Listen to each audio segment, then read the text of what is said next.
Section 1: The Vaults and Their Dark Designs. There is something about the Fallout universe that feels like a strange dream you had once and never fully shook. That specific feeling of walking down a long fluorescent corridor, the hum of machinery in the walls, the faint crackle of old music drifting through a rusted speaker. These games were designed to put something in your chest that sits there quietly, half nostalgia and half dread.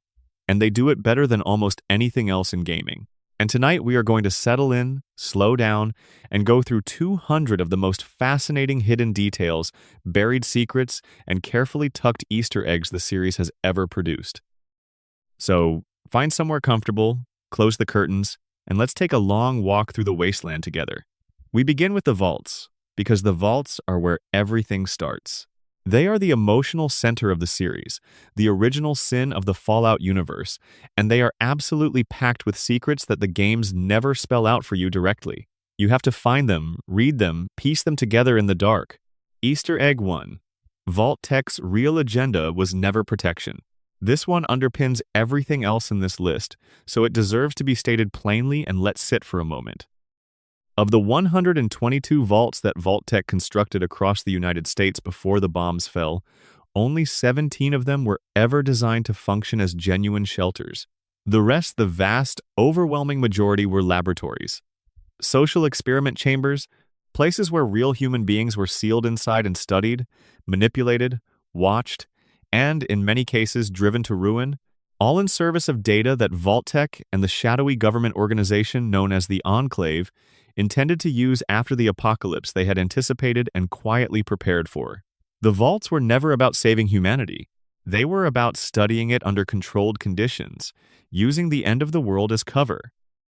Every time you find a cheery Vault-Tec advertisement in one of the games, that is the joke. That smiling, thumbs-up mascot is selling you a coffin and calling it a starter home. Easter Egg 2.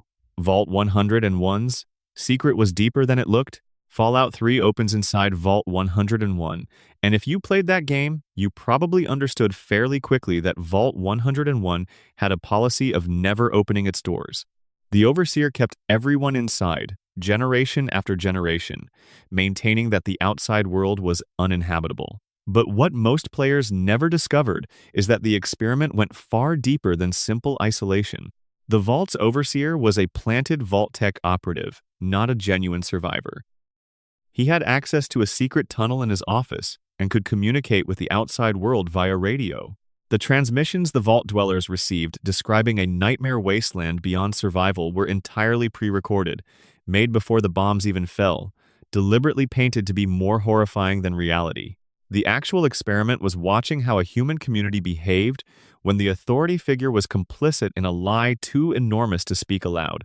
By 2277, there were third-generation Vault dwellers keeping the secret from their own children, people who had been born into the conspiracy and simply grown inside it, the way one grows inside a belief system. The true experiment, according to the official game guide, did not technically begin until the moment the vault door first opened and your character stepped out into the light. Everything that came before was just setup. Easter Egg 3. Vault 11's Ballot Box Horror. Vault 11 in Fallout. New Vegas is one of the most quietly devastating locations in the entire series, and what makes it devastating is that it holds itself together like a story that refuses to explain its own ending. The Vault's experiment required its inhabitants to sacrifice one person per year to a central computer. If they refused, they were told the computer would kill everyone. Democratic elections were held each year to determine who would be sacrificed at the end of their term as Overseer. Years passed. People schemed and campaigned and voted each other into death. Entire factions formed. Alliances were built and betrayed. Murder plots bloomed around the ballot box. And then one day, 5 survivors finally refused. They made a stand and said they would not choose anymore.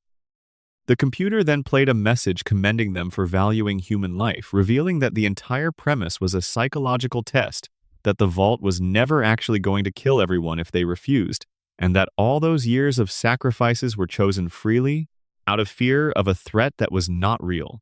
4 of the 5 survivors immediately took their own lives in the aftermath of learning that. One walked out. You never meet them. All you find are the terminal logs, the ballots, the bones, and the silence. Easter Egg 4. Vault 92's White Noise Experiment. Vault 92, found in the capital wasteland of Fallout 3, presented itself as a sanctuary for the world's most gifted musicians. Only the finest performers were selected, sold on the idea that their talents would be preserved for future generations. What was actually happening was that Vault-Tec had built a white noise system into the walls, playing subliminal audio beneath the range of conscious hearing, designed to trigger violent episodes in the residents over time. The experiment was studying whether latent aggression could be deliberately activated in otherwise stable individuals. The terminal entries you find inside tell the story in fragments. A musician who woke up covered in blood with no memory. A security officer who describes the common area becoming a slaughterhouse overnight. A researcher who suspected something was wrong but stayed silent because speaking up meant losing access to the data. The vault is full of corpses when you arrive. The music equipment still works. Easter Egg 5. Vault 108's Gary Problem. Vault 108 in Fallout 3 has a reputation that precedes it, and if you've been there, you already know why. The vault was designed to test what would happen when multiple clones of a single individual were produced within a closed community. The original Gary was not a remarkable person. He was, by most accounts, a fairly ordinary vault dweller. But the cloning process produced dozens of copies of him, and over time the clones all named Gary, all sharing the same limited vocabulary of their source's name and variations on it, became the dominant population and eventually the only living things in the vault. Every other original dweller was killed. When you walk through Vault 108, every room is garrisoned by a Gary clone, all of them calling out in that flat, eerie monotone. There is a strange kind of comedy in it, but also a genuine horror underneath. The vault's terminal logs trace the slow collapse with a bureaucratic precision that makes it somehow worse than a dramatic retelling would. Easter Egg 6. Vault 106's Drugged Air. Vault 106 in Fallout 3 tells its story almost entirely through hallucinations. The vault's experiment involved releasing psychoactive drugs into the air filtration system 10 days after the doors were sealed. The inhabitants never knew. They simply began, gradually and then completely, to lose their grip on what was real. When you enter Vault 106 in the game, your character experiences brief visual distortions, the screen warping, colors shifting because residual drug compounds are still circulating through the ventilation after 2 centuries. The inhabitants who remain are feral and violent, beyond reach or reason. Deep in the lower levels, there are tunnels scratched into the walls and scattered mini-nukes near partially excavated passages, suggesting that someone, at some point, was trying to dig their way out before losing the capacity to understand why. Easter Egg 7. Vault 112's Tranquility Lane. In Fallout 3, Vault 112 housed a single scientist named Dr. Stanislaus Braun and an unknown number of vault dwellers, all of whom were placed into a virtual reality simulation called Tranquility Lane, designed to run indefinitely. Dr. Braun, who oversaw the experiment, also entered the simulation, but he retained control of it. He became the de facto god of this small digital suburb, a man who could rewrite the rules, hurt people, kill them, and bring them back to experience it again, all without consequence, for as long as the power held. When you find Vault 112, everyone is still inside their pods. Braun has been running his game for over 200 years, an immortal in a snow globe of his own design. The residents of Tranquility Lane have no idea how long they have been there. The simulation presents as a 1950s neighborhood. There are children playing. The sky is always the same shade of afternoon blue. Easter Egg 8. Vault 77's Puppet Man. Vault 77 never appears in any of the main Fallout games as an accessible location, but it is mentioned in Fallout 3 and its story comes from a canonical webcomic. The Experiment. One man entered the vault. The vault was otherwise full of puppets, hundreds of puppet dolls, no other human beings. The single inhabitant spent years talking to the puppets, eventually giving each of them distinct personalities, backstories, names, grievances. By the time he finally escaped, he had become something the outside world would find deeply unusual. In Fallout 3, you can find a Vault 77 jumpsuit in the Paradise Falls Raider camp, along with a holotape urging the slavers to burn it.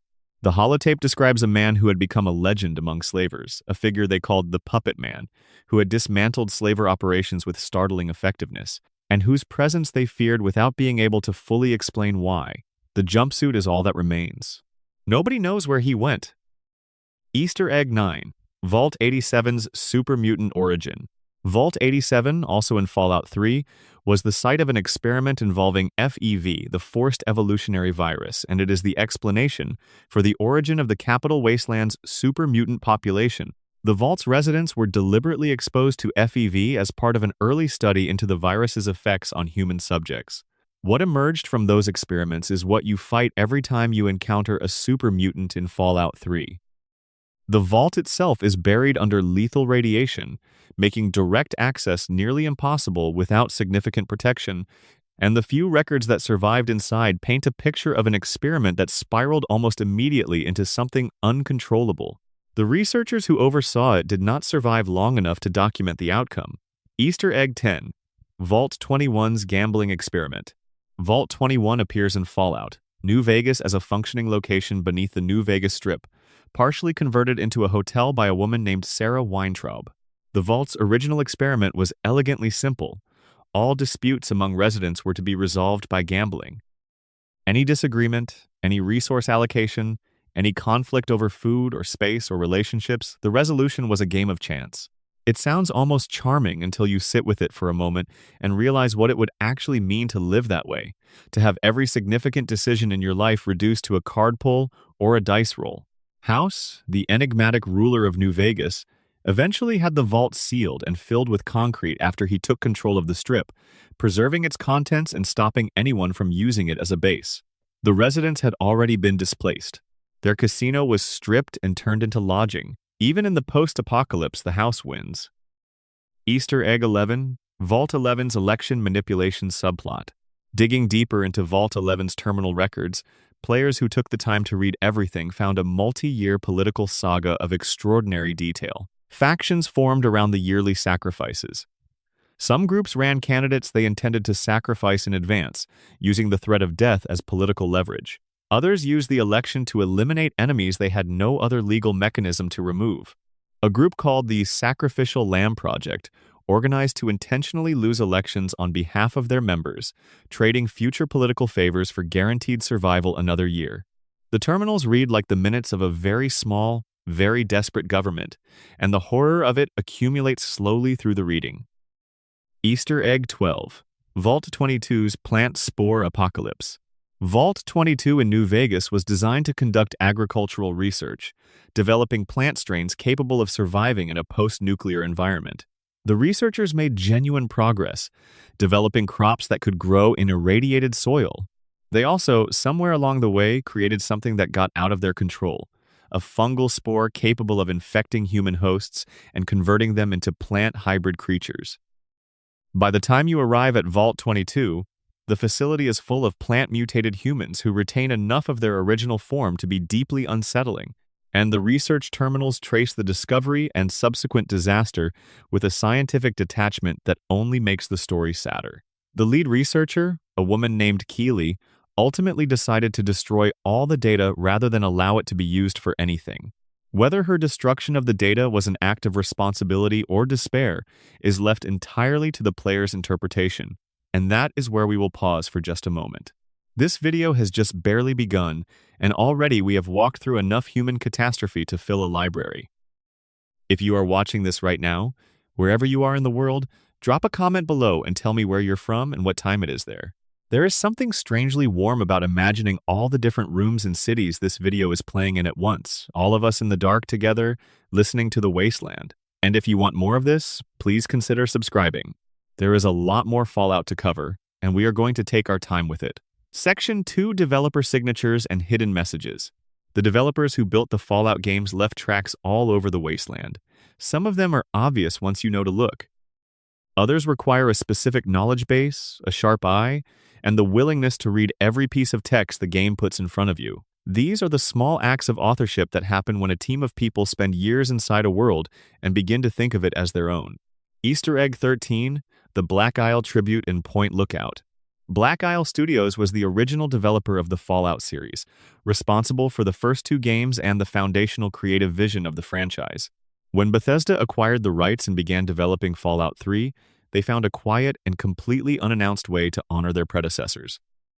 In the Point Lookout DLC, if you read through the loading screen lore and the in-game text describing the area's pre-war history, you will encounter a reference to a real estate company called Isla Negra Holdings. Isla Negra is Spanish for Black Isle. The company is described as having owned significant property in the Point Lookout area and worked to develop the region's tourism industry before the war. It is a tribute that requires a second language and a knowledge of industry history to decode, and precisely because of that, it feels entirely sincere. Easter Egg 14. The Interplay Monument in Chevy Chase. Interplay Entertainment published the original Fallout games before the property changed hands. In Fallout 3's Chevy Chase area, players can find a large pre-war monument that closely resembles Interplay's official corporate logo, a globe orbited by a small rocket. It stands in the wasteland with no explanation attached. No sign to identify it, no quest connected to it.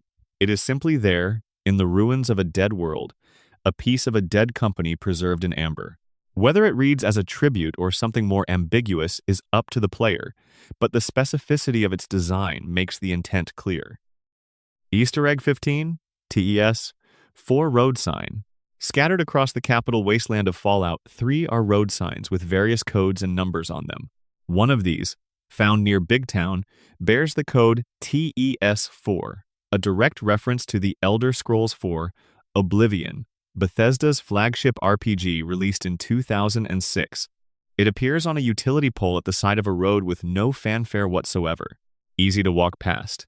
Easy to dismiss as random signage. It is the kind of Easter egg that only lands if you are already paying close attention to the world, which is exactly the level of attention these games reward. Easter Egg 16. The same sign in Freeside, New Vegas. When Obsidian Entertainment took over to develop Fallout, New Vegas, they included their own version of this self-referential sign. In the Freeside district of New Vegas, on one of the game's utility poles, there is a small plaque that reads TES04.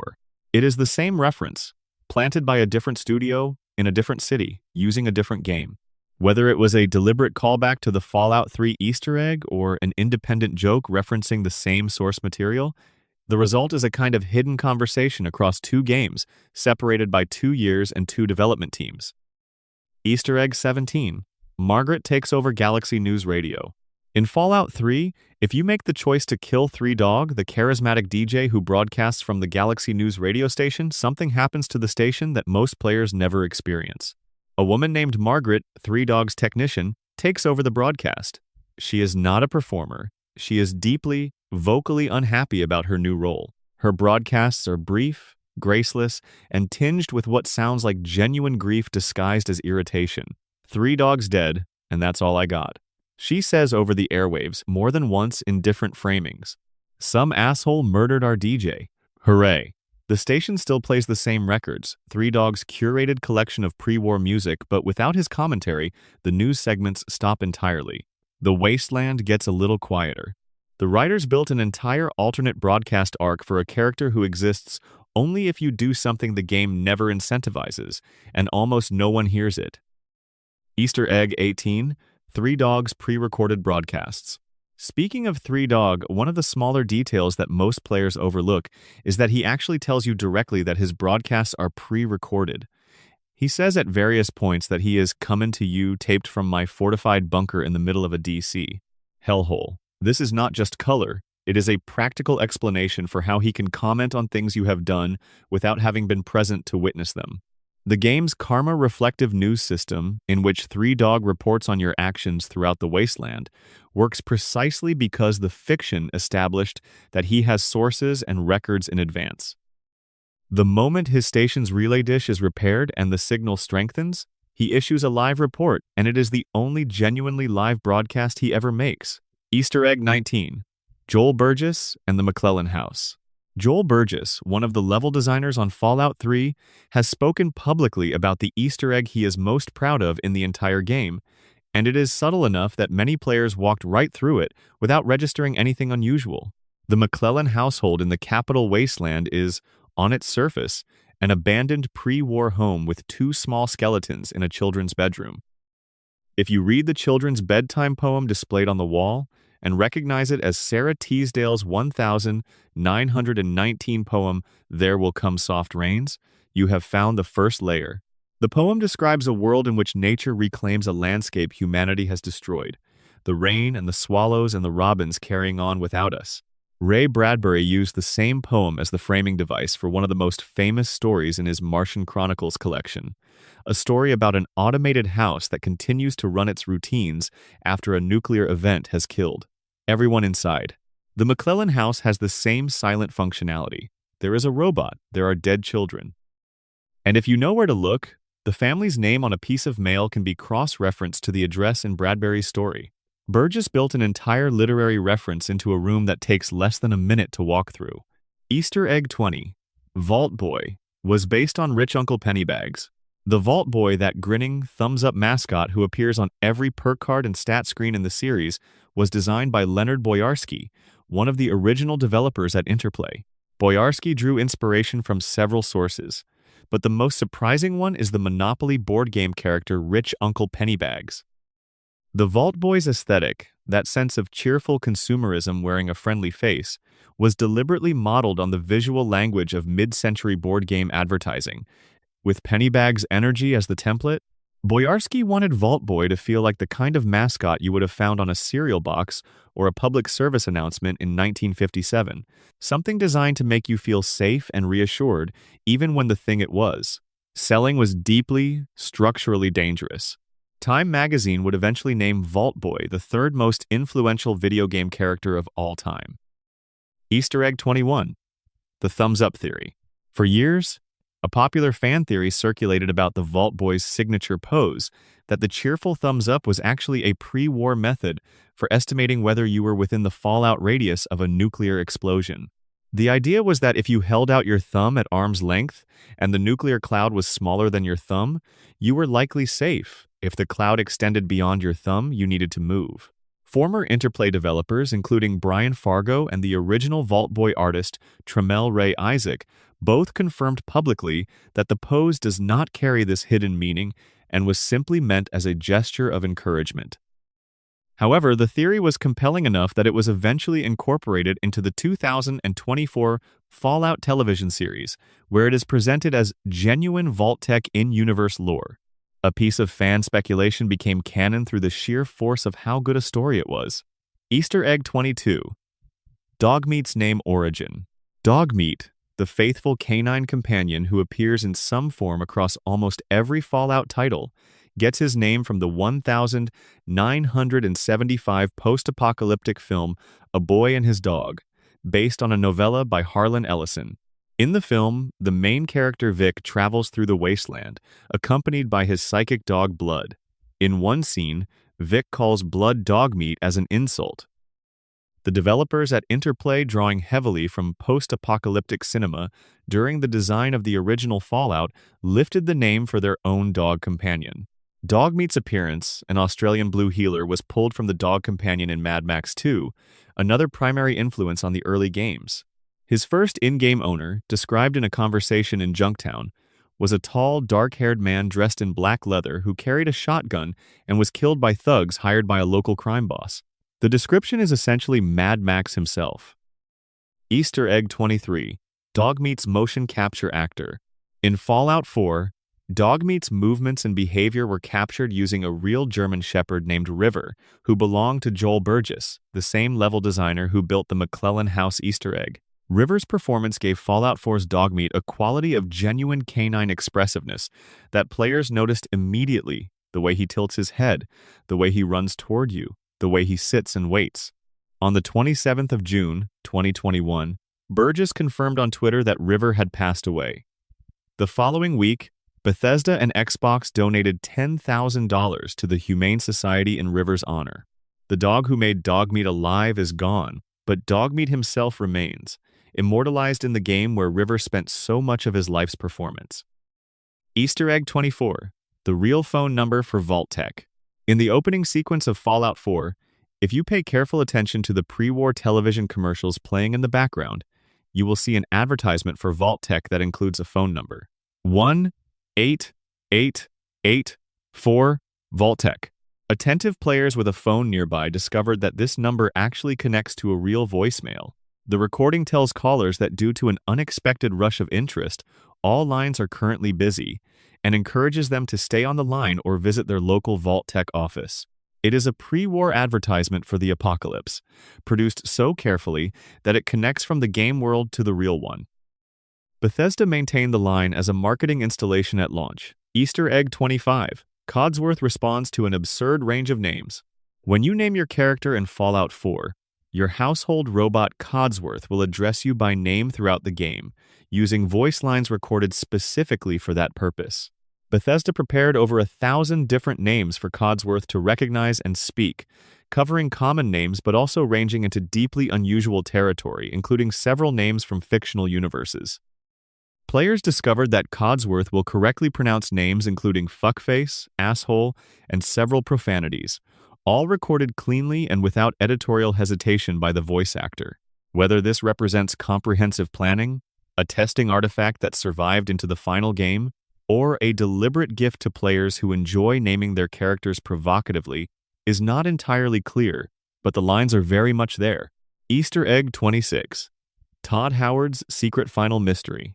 At the 2016 DICE Summit, Fallout 4 game director Todd Howard mentioned in passing that there was a secret in the game that, to his knowledge, had not yet been discovered. He described it as a super mystery, still waiting for someone to find. As of the time of this script's writing, that mystery has never been publicly confirmed as solved. Players have combed through every terminal, every hidden map location, every unmarked building and underground chamber the Commonwealth contains, and the specific thing Howard was referring to has either evaded detection entirely or was solved quietly without the broader community recognizing it as the one. The idea that Fallout 4, a game that millions of people have poured thousands of hours into collectively, might still be holding something back is one of the more quietly exciting things in the series. Section 3: Nuclear Culture and the World That Could Have Been. The aesthetic of Fallout is so specific and so fully realized that it is easy to forget how many real-world threads were woven together to create it. The games take place in a universe that diverged from ours sometime in the 1940s or early 1950s, following a path where transistor technology was never developed and nuclear power became the engine of the entire civilization. Everything that resulted, the fashion, the music, the architecture, the advertising language, is an extrapolation of mid-century American optimism taken to a logical extreme and then detonated. Easter egg 27. The specific year of divergence.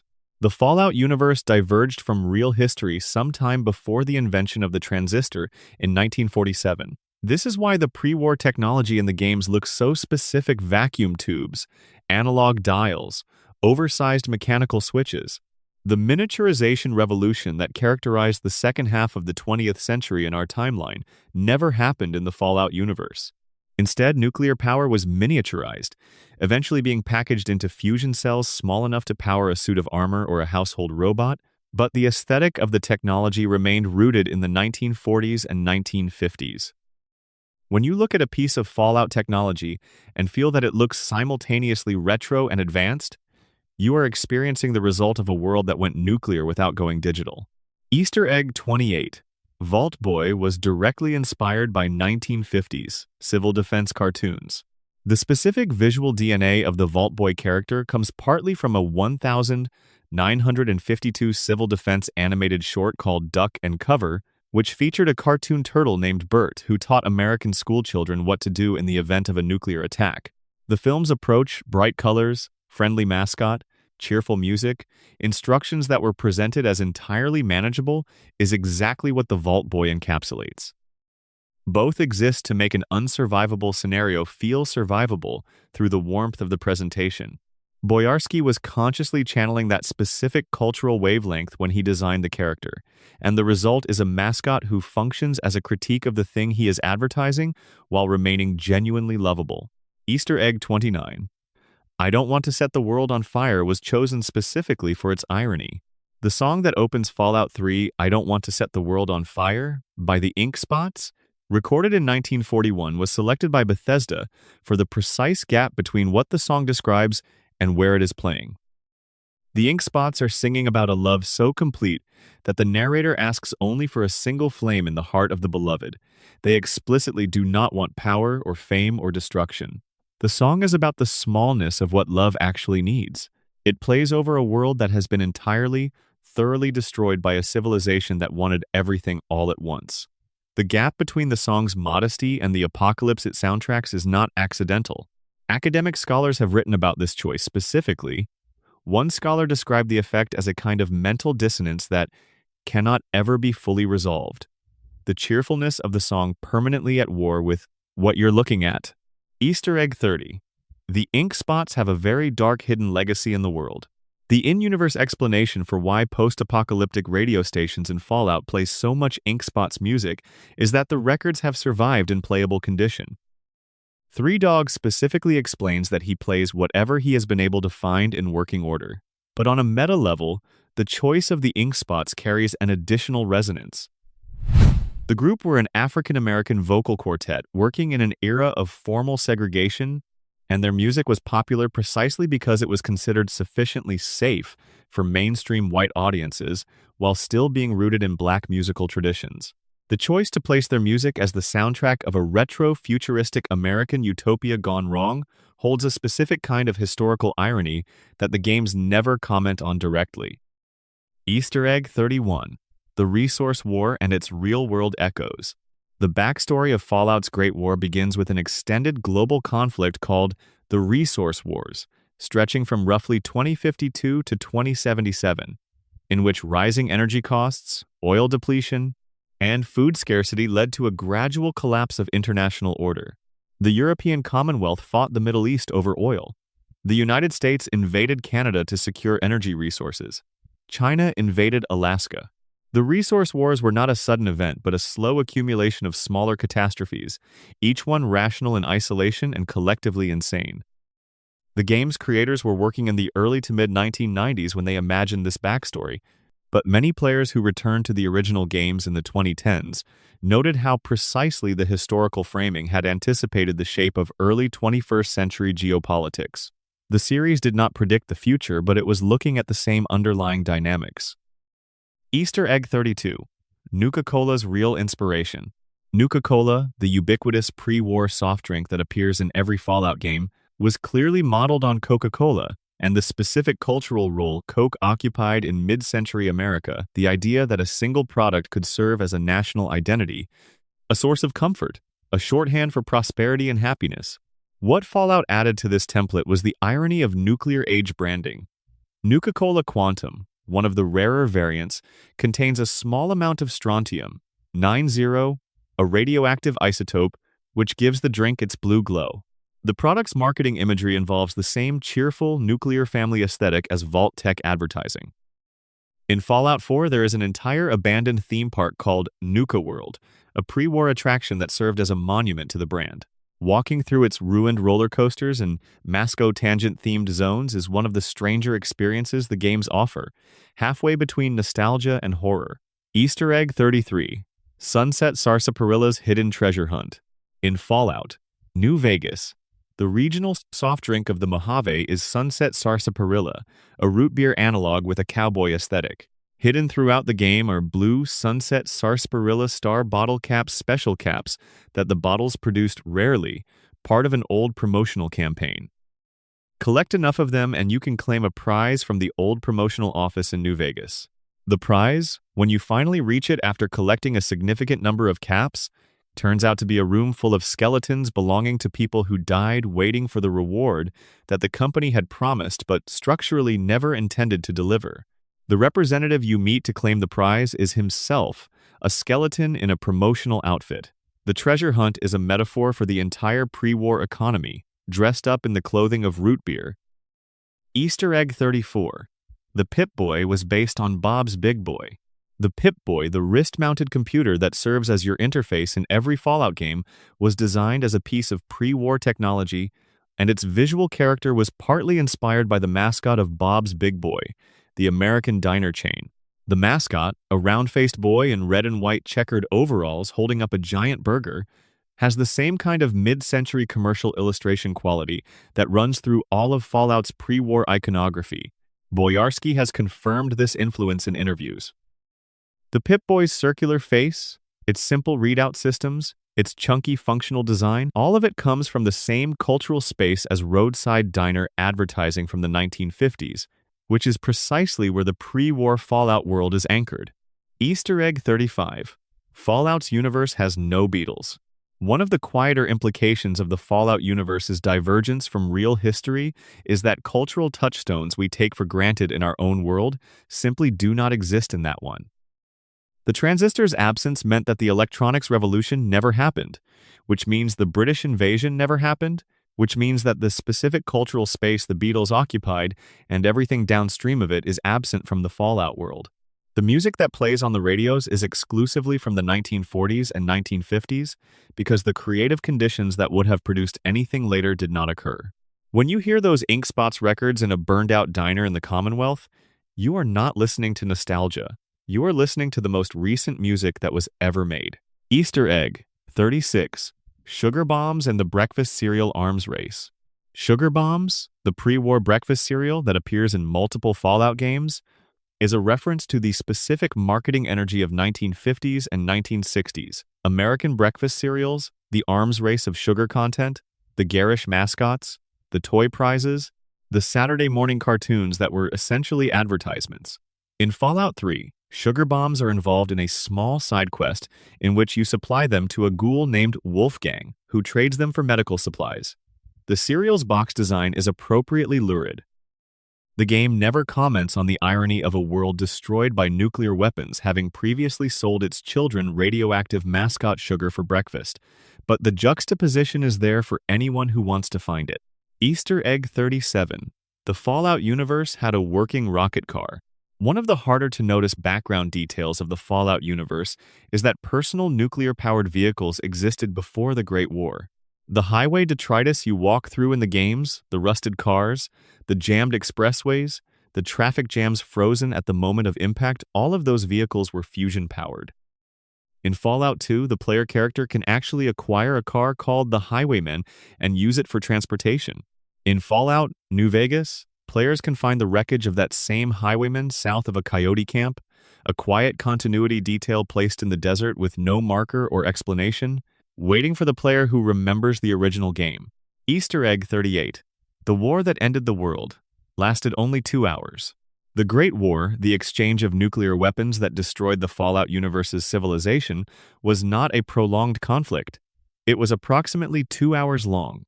On the 23rd of October 2077, nuclear weapons were launched, and the entire exchange played out inside a single morning. Cities that had been full of people at breakfast were ashes by lunchtime.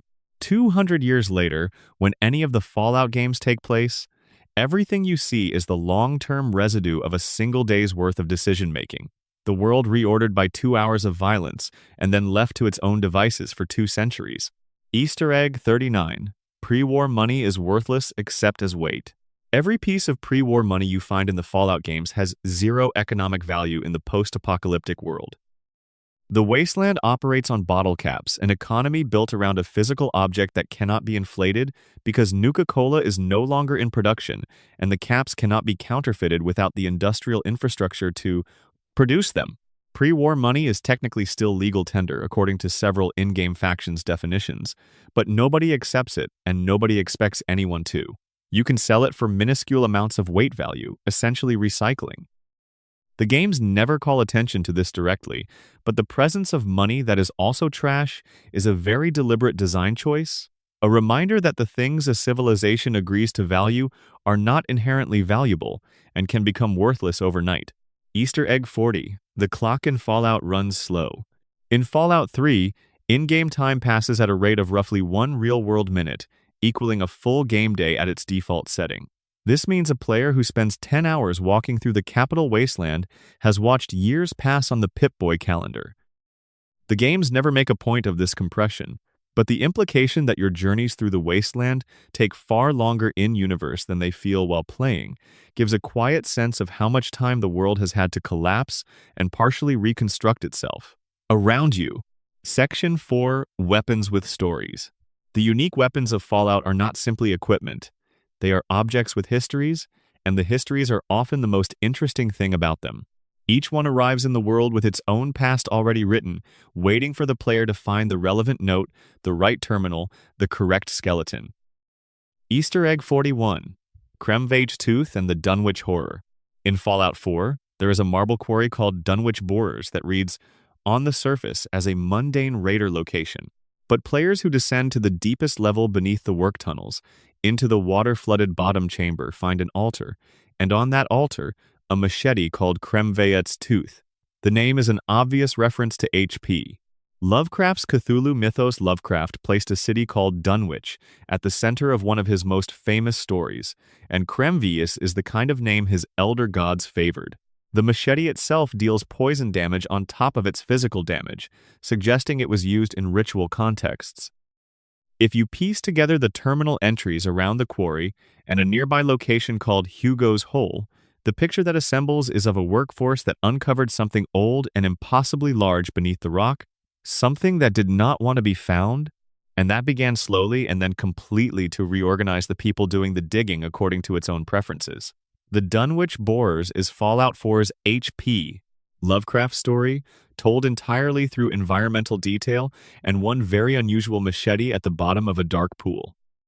Easter Egg 42. The Cask of Amontillado in the Castle. In Fallout 4, after helping the Minutemen retake their old headquarters at the castle, players who explore the underground tunnels find a room containing a skeleton chained to a wall and several bottles of Amontillado wine placed nearby. The reference is to Edgar Allan Poe's 1846 short story, The Cask of Amontillado, in which a narrator entombs a man alive behind a freshly built wall as an act of revenge, luring him down with the promise of tasting a fine sherry. In the castle, the skeleton is positioned within what appears to be a partially broken wall, the visual shorthand for Poe's story assembled entirely out of bones and bottles, in a game that will never explicitly mention Poe's name. Easter Egg 43. The Silver Shroud and Golden Age radio drama. In Fallout 4, one of the more elaborate unmarked quests involves taking on the identity of the Silver Shroud, a fictional 1930s radio drama hero who eventually became a comic book character in order to fulfill the wishes of a man named Kent Connolly, who operates a small radio station that plays Silver Shroud episodes. The Silver Shroud is Fallout's riff on pulp-era crime-fighting characters like the Shadow and the Green Hornet.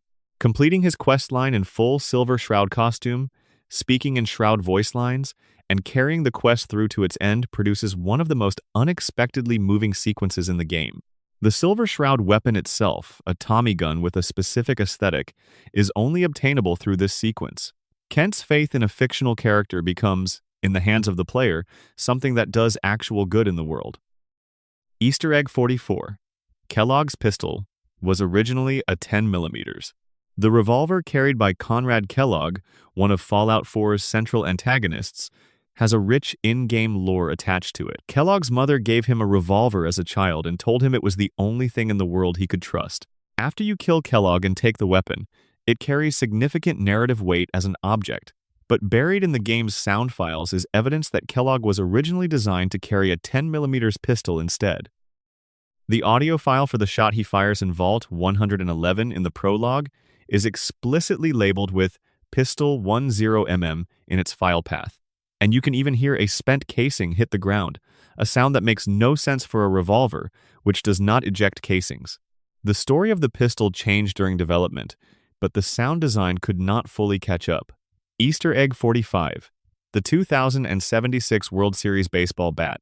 In Jamaica Plain, buried under a flooded building beneath the City Hall, there is a display case containing a baseball bat identified as the 2076 World Series commemorative bat.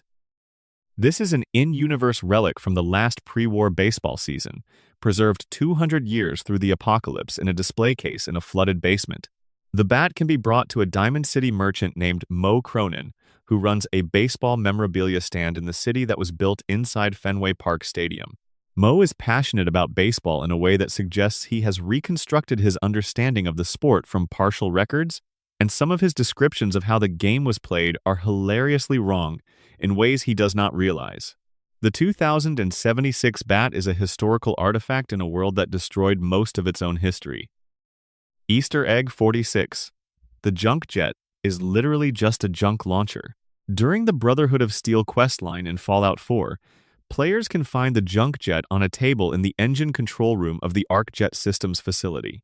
The junk jet is exactly what it sounds like, a weapon that fires whatever junk is currently in your inventory: tin cans, coffee mugs, desk fans, ashtrays as high-velocity projectiles. It has a modest damage output but infinite comedic potential, and it was clearly designed by someone who spent time thinking about what it would actually feel like to want to throw a desk fan at someone in a post-apocalyptic setting. The weapon deals more damage the heavier the object loaded into it, meaning there is a genuine tactical consideration around what piece of garbage to fire at a super mutant. Easter egg 47. Love and Hate, brass knuckles in New Vegas. A pair of unique brass knuckles in Fallout New Vegas are called Love and Hate, one for each hand, found together. This is a reference to Robert Mitchum's 1955 film, The Night of the Hunter, in which the villain has love tattooed on the knuckles of his right hand and hate on his left, using his hands as props in a sermon about the eternal conflict between the two forces. The same imagery was later referenced in Spike Lee's Do the Right Thing. Obsidian's writers were clearly working at full depth with these name choices, layering classic cinema references into objects that most players would only notice as combat equipment. Easter egg 48. Pickman's Blade and the Underground Artist. In Boston's Pickman Gallery, a location connected to the quest Pickman's Gift, the player discovers that a man named Pickman has been systematically murdering raiders and using their remains in his artwork paintings made with blood and decorations assembled from bones.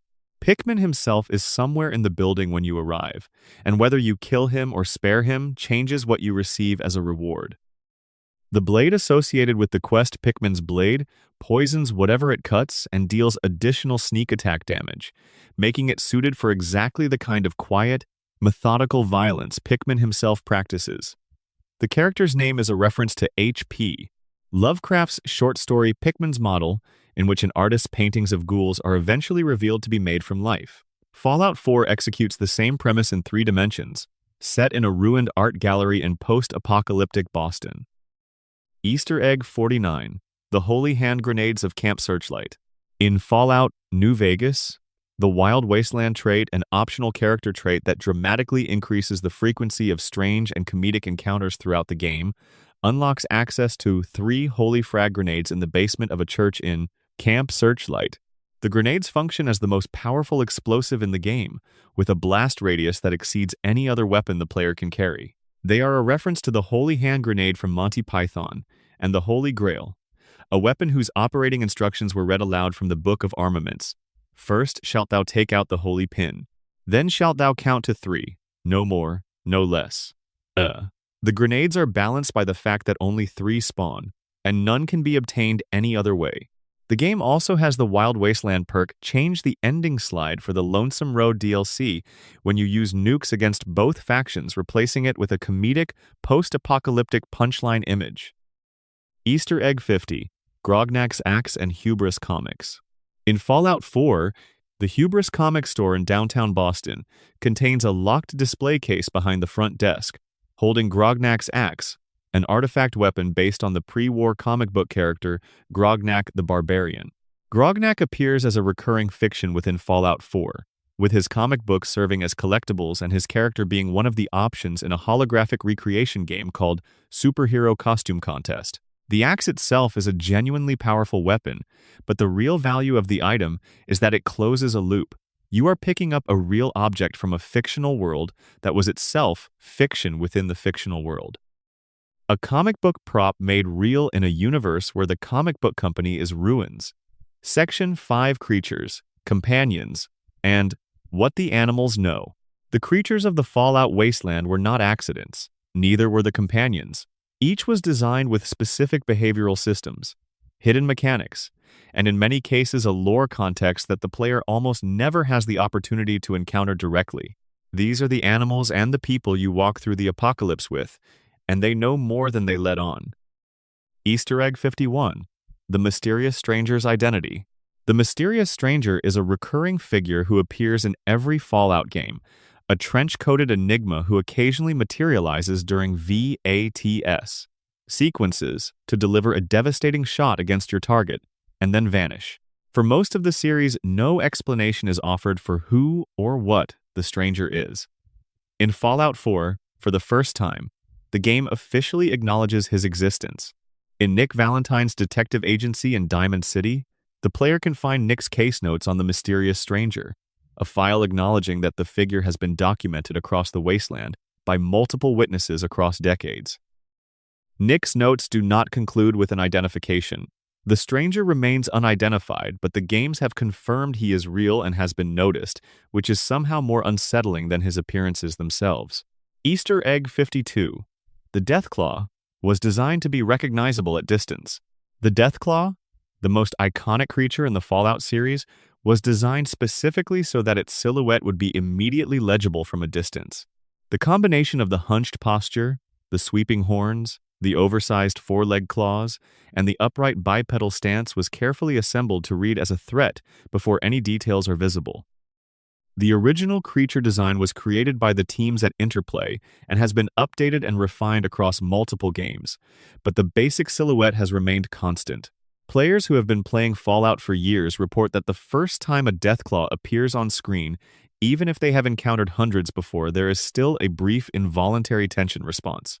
The design works at a level below conscious processing. Easter Egg 53. Yaoguai are mutated Chinese bears. The Yaoguai, the large mutated bear creature that appears in several Fallout titles, takes its name from a Chinese word for monster or demon. The in-universe explanation is that the creatures were originally Chinese black bears that were in North American zoos at the time of the Great War and were subsequently exposed to radiation over 2 centuries. The name choice was part of the game's broader incorporation of the Sino-American War backstory. In the Fallout universe, Chinese forces had invaded Alaska, and the cultural collision between American and Chinese civilians and military personnel is woven throughout the lore. The Yao Guai is one of the subtler notes in this harmony. Easter Egg 54. Super mutant behemoths were once human. The behemoths, those colossal super mutants who serve as occasional boss encounters in Fallout 3 and subsequent games, are not a separate species from the regular super mutants. They are the same creatures, simply much older. In the Fallout lore, super mutants continue to grow for as long as they live, becoming larger and less articulate with age. Behemoths are the oldest super mutants who have survived, individuals who have been alive for potentially decades and grown to their current scale through accumulated time. The one who attacks the Galaxy News Radio Plaza in Fallout 3, the first behemoth most players encounter, is armed with a fire hydrant attached to a piece of pipe, which it uses as a club. The combination of enormous scale and improvised garbage weaponry is designed to be both intimidating and faintly absurd. The game knows exactly what it's doing. Easter Egg 55. Dogmeat cannot actually die in Fallout 4. In Fallout 3, Dogmeat could die if he took enough damage in combat, and many players experienced the particular grief of returning to a save file and realizing their dog was gone. Bethesda made the decision in Fallout 4 to designate Dogmeat as an essential character, one who cannot be permanently killed. When Dogmeat takes fatal damage in combat, he goes down temporarily and then recovers. The decision was publicly controversial among players who felt that the stakes of companion death mattered to their experience of the game, but Bethesda's position was clear. Dogmeat is a specific dog, not an abstraction, and that dog was not going to die in your playthrough. In Fallout 4, River's performance is protected. Easter Egg 56. Seymour, the fossilized dog in Lonesome Road. In the Lonesome Road DLC for Fallout, New Vegas, players with the Wild Wasteland trait who explore the Cave of the Abaddon will find a fossilized dog named Seymour. This is a reference to Futurama's episode Jurassic Bark, which features a dog named Seymour who was turned to stone and whose fossilized remains are recovered in the future. The episode reveals in its devastating final minutes that the dog waited for his human owner for years, without understanding why his owner never returned.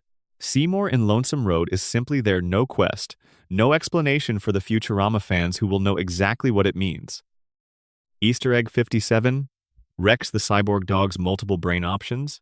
Rex is a cybernetically enhanced dog companion in Fallout New Vegas, an old robotic war dog who has been kept functional through mechanical augmentation, but whose brain is deteriorating. His companion quest involves finding a replacement brain from one of 3 available sources across the Mojave, each of which slightly alters Rex's personality and combat behavior after the operation. Rex was previously the pet of the King, the leader of a gang in the Freeside district who models himself on Elvis Presley. The King's attachment to Rex is one of the more quietly affecting relationship dynamics in the game. A man in a sequined jumpsuit and a dying robot dog, keeping each other company at the end of the world. Easter egg 58. Eddie the Eyebot has a personal history. EDE, the Eyebot companion in Fallout New Vegas, is not just a floating robot.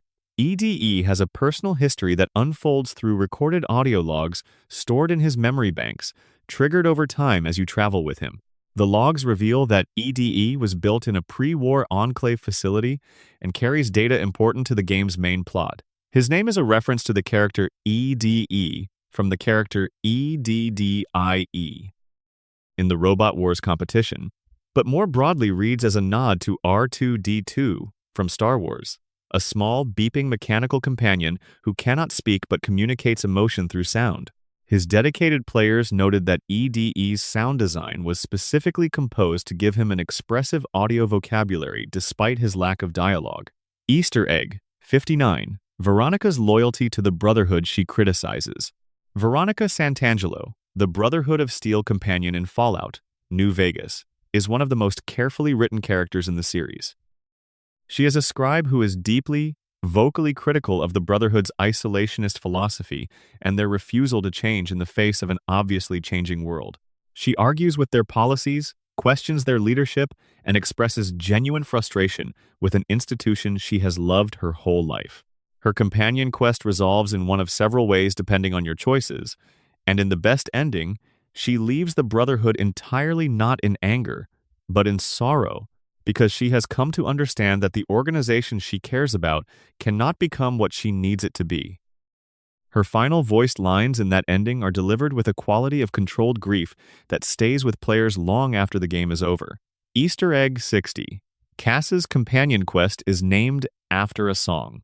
Rose of Sharon Cassidy, known as Cass, is a whiskey trader and companion in Fallout New Vegas, whose companion quest is named Heartaches by the Number, after the country song by Guy Mitchell. The song is also on the Radio New Vegas playlist, meaning players who have Cass as a companion will hear the song that names her personal quest while traveling through the Mojave with her on the same radio station she would logically be listening to in a bar somewhere. The layering is invisible unless you are paying attention to both things simultaneously, which is exactly the kind of reward the game builds for those who engage completely with its world. Section 6 Radio, Music, and the Sound of the End of the World. The music choices in the Fallout games are not random. Every song that plays on every radio station in every title was selected by someone who was thinking about the relationship between the lyrics and the world they were soundtracking, and the most interesting songs are the ones where that relationship is uncomfortable. Easter egg 61. Ain't That a Kick in the Head and New Vegas's opening? The first song you hear when Fallout New Vegas begins during the opening cinematic that shows you being shot in the head and buried in the Mojave is Dean Martin's Ain't That a Kick in the Head, a song titled exactly for the literal event that initiates the game. The song is a cheerful swing number about the intoxicating joy of falling in love, and it plays over a sequence of casual, corporate violence in a desert. The pun is absolutely intentional, and it is one of the more elegant uses of ironic music in video game history. Easter egg 62. 3Dog tracks your karma through his broadcast. Throughout Fallout 3, 3Dog reports on the actions of the kid from Vault 101, based on your actual choices in the game. He distinguishes between a hero who saved Megaton and a monster who destroyed it. He celebrates your victories in terms that match your karma level, calling you a saint or a demon, depending on how you have played. Before each quest-relevant broadcast, he identifies you differently based on whether your karma is good, neutral, or evil. Most players only ever hear one version of these broadcasts because they tend to play through once and commit to a moral direction. But the other broadcasts exist in full, voiced, and written, representing a second and third version of your story that most people never hear. Easter Egg 63. Mr. New Vegas was voiced by Wayne Newton, the AI DJ of Radio New Vegas in Fallout New Vegas. Mr. New Vegas, the smooth-voiced robotic broadcaster who promises the city of New Vegas to every listener, was voiced by Wayne Newton, who is himself one of the most famous real-world entertainers associated with Las Vegas. Newton's voice has been synonymous with Las Vegas performance culture for decades, and having him play a post-apocalyptic AI version of a Vegas DJ who maintains the pretense of a functioning entertainment capital, even as the world collapses around the studio, is a casting choice of considerable wit. Newton voiced the character with what sounds like complete earnestness, which makes Mr. New Vegas more interesting, not less. Easter Egg 64. Big Iron is on every main Fallout New Vegas station. Marty Robbins' 1959 Western ballad Big Iron, the story of an Arizona Ranger confronting a fast-draw outlaw, appears on every one of the 3 main radio stations in Fallout New Vegas. It is one of only 4 songs that all 3 stations share. On one level, this is simply an acknowledgement that the song is excellent and fits the Mojave's cowboy western aesthetic perfectly. On another level, the song is about a lone wanderer coming to a town with a violent reputation to face a man with a legendary gun, which describes the rough arc of your courier's journey through the game in a way that is either a coincidence or a very knowing selection. Easter Egg 65. Diamond City Radio's DJ has an anxiety arc. Travis Miles, the DJ of Diamond City Radio in Fallout 4, begins the game as deeply, audibly anxious, so nervous about broadcasting that his voice shakes between songs. He introduces himself with apologies, trails off mid-announcement, and radiates the specific energy of someone who has been given a job he is not sure he deserves. Over the course of the game, as events in Diamond City develop, Travis undergoes a character change that is never explicitly called out in a quest or a cutscene. His broadcasts simply get more confident. His voice steadies. He starts to sound like someone who is beginning to believe he should be there. If you are listening at the right moments across the right stretch of the game, you hear him grow into himself purely through the radio with no other acknowledgement from the narrative. Easter Egg 66. The Number Station Urban Legend. For years after Fallout 3's release, a persistent online legend claimed that if you listened to Galaxy News Radio long enough at the right time, it would transition to a number station, a broadcast of monotone numbers in a sequence, the kind of shortwave transmission associated with Cold War-era spy communication. Players swore they had heard it. Screenshots circulated. The legend grew. The number station has never been officially confirmed to exist in Fallout 3, and the developers have neither confirmed nor denied it with specificity. Whether it is a genuine hidden broadcast, a misremembered experience, or a piece of collective community mythology is genuinely uncertain, which makes it, in its own way, a perfect Fallout Easter egg. Easter Egg 67. Agatha's Station and the Soil, Stradivarius. In Fallout 3, there is a radio station called Agatha's Station, operated by an elderly woman named Agatha who plays classical violin into a microphone in her home, broadcasting to whatever remains of the Capital Wasteland. A quest called Agatha's Song involves recovering a violin for her from Vault 92, the musician's vault, and if you complete it, her music improves noticeably. She is playing a Soil Stradivarius, one of the most valuable violins ever made in the real world. The Stradivarius that survived the apocalypse is in Agatha's hands, being broadcast to whoever is still out there and tuned in 200 years after the world ended. Easter Egg 68. The Adventures of Herbert Daring Dashwood. Scattered across Galaxy News Radio's programming are episodes of a radio drama called The Adventures of Herbert Daring Dashwood, featuring a two-fisted wasteland adventurer and his ghoul manservant Argyle. The drama is performed in a pulp radio serial style. If you explore the Capital Wasteland thoroughly enough, you will find Rockopolis, the secret underground village that Dashwood and Argyle once protected. And inside it, you find Argyle's skeleton, shot down in the settlement's last stand. The radio drama is still playing. Dashwood, now old and retired, does not know what happened to his friend. You are the first person to find out in a very long time. Easter egg 69. The Ink Spot song, Maybe, has a specific meaning and context. Maybe, recorded by the Ink Spots in 1940, plays on some Fallout radio stations and carries lyrics about uncertainty and hope, a narrator asking over and over whether someone will come back, whether things might still be okay, maybe. In the context of a post-apocalyptic game about wandering through the ruins of a world waiting to see if anything worth saving is left, maybe functions as an almost unbearable emotional question dressed in swing orchestration. The songs on Fallout's radios rarely need the game to explain them. They do their work in the background. Easter egg 70. Fallout 76's Take Me Home, Country Roads, is used ironically and sincerely simultaneously. Fallout 76, set in post-apocalyptic West Virginia, uses John Denver's Take Me Home, Country Roads as its theme song. This is simultaneously the most obvious music choice the series has ever made, a song about West Virginia playing over a game set in West Virginia, and a genuinely emotionally complicated one. The song is about homesickness, about the pull of a specific place, about the way landscape and memory braid together into longing. In a game about returning to a destroyed homeland and trying to understand what happened to it, the song lands differently than it does on a road trip. The developers were aware of this layering and leaned into it. Section 7: Settlement and Environmental Storytelling. The Fallout games speak most quietly and most clearly through the arrangement of objects in space. A skeleton near a door, a bathtub with a bottle of wine, two mattresses pressed together in a corner, teddy bears posed around a toy tea set. These scenes tell complete stories without a single word of dialogue, and they are among the most carefully constructed elements in any of the games. Easter egg 71. The Cheers Bar in Diamond City. West of the Massachusetts State House in Fallout 4, in an area near Swans Pond, there is an unmarked location called Prost Bar. Inside is a recreation of the central bar from the 1980s sitcom Cheers, complete with baseball memorabilia on the walls, bar stools, and two skeletons seated at the bar in positions that suggest the regulars who never left. The bar's name is Prost, the German word for cheers, which is the kind of secondary layer that Bethesda tends to build into these references. The bar is not on any map, not marked by any quest, and has no loot worth noting.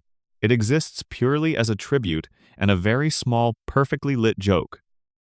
Easter egg 72. The Titanic at the bottom of a Far Harbor lake. In Far Harbor, the first Fallout 4 DLC set on a main island, players who swim north of a location called the Nucleus find two skeletons clutching a wooden door at the bottom of a lake. One skeleton is positioned atop the door. The other is partially submerged, holding the side. The skeleton on top is wearing a necklace. The reference to the final scene of James Cameron's Titanic is about as explicit as an environmental Easter egg gets, and Bethesda leaned into it by giving the submerged skeleton a specifically composed position, arms extended, face tilted toward the surface. Someone modeled a skeleton specifically to look like Leonardo DiCaprio in the water. There was definitely room on the door. Easter egg 73. The Jaws scene near Oberland Station. Near Oberland Station in Fallout 4, players can find a shipwreck with a skeleton inside a boat arranged alongside a mutated dolphin. The positioning of the skeleton and the creature mirrors the death of the shark hunter Quint in the climax of Spielberg's Jaws. The point at which the shark's mechanical failure during production famously forced Spielberg to show the shark less, which critics later identified as a significant contributor to the film's effectiveness. The Fallout version makes the reference fully explicit in a way the film could not, but the arrangement is recognizable to anyone who has seen the movie. Easter egg 74. The Blade Runner reference on Mass Fusion Containment Shed. On the roof of the Mass Fusion Containment Shed in Fallout 4, there is a posed mannequin and a raider's body arranged to recreate the final scene from Ridley Scott's Blade Runner, specifically the moment in which Roy Batty, the replicant antagonist, delivers his famous Tears in Rain monologue to Deckard while sitting above him on a rooftop in the rain. The scene in Fallout 4 does not include the monologue, but the positioning one figure elevated, one below, in the rain, on a rooftop is a clear visual quotation. Bethesda's notes recommend visiting during a rainy night for the full effect. The game's weather system makes this achievable. Easter egg 75. Romeo and Juliet under a highway overpass. In the Commonwealth of Fallout 4, Players can find two skeletons beneath a highway overpass, positioned facing each other, with a note between them.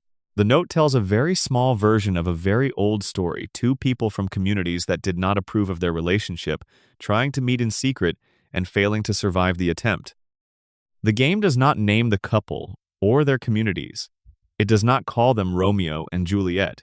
It simply gives you the bodies and the note and trusts the reader to recognize the shape. Easter Egg 76. The skeleton reading a book in a bathtub. Across the Fallout games, the combination of skeleton, bathtub, and some artifact of last comfort is a recurring arrangement. Versions of this tableau appear in multiple titles, in multiple cities.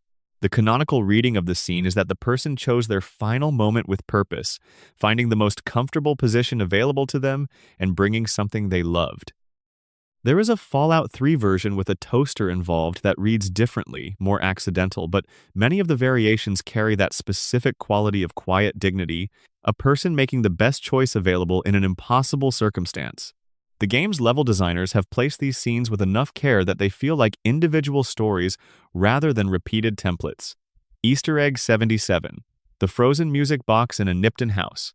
Nipton in Fallout. New Vegas is a town that Legion forces have destroyed, leaving its residents hanged from poles or crucified on the outskirts.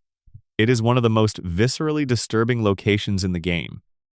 Inside one of Nipton's houses, though, is something that sits in contrast to the carnage outside a music box on a table, still wound, still playing its small mechanical tune when the player approaches.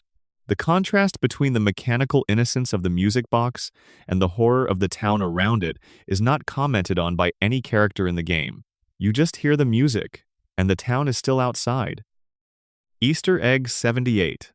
The Lighthouse Keeper's Log in Far Harbor. Far Harbor is built on environmental storytelling through written text, as much as through arrangement, and one of the more affecting pieces of writing in the DLC is the Lighthouse Keeper's Log, a set of terminal entries from someone watching the world change across years of occupation, noting weather patterns, recording the behavior of the fog that pervades the island, and eventually noting that people are beginning to disappear into it. The log ends mid-sentence. The lighthouse is still running when you find it. The light turns in the fog without anyone left to maintain it. Easter Egg 79. Cranberry Island and the Gibbons family. On Cranberry Island in Far Harbor, there is a cranberry farm powered by 3 generators that the player can repair. Doing so opens a locked door inside the farmhouse. The journal entries scattered around the island, written by a woman named Eliza Gibbons, describe a family with its share of troubles, and then an entry about looking forward to a party on the mainland, and then nothing more. When you open the door, the restored power unlocks. You find 5 named feral ghouls. The Gibbons family has been waiting in that room for a very long time. The power you restore to the generators is what opens the door and ends the waiting. Easter Egg 80. The Artist's Gallery in the Capitol Wasteland.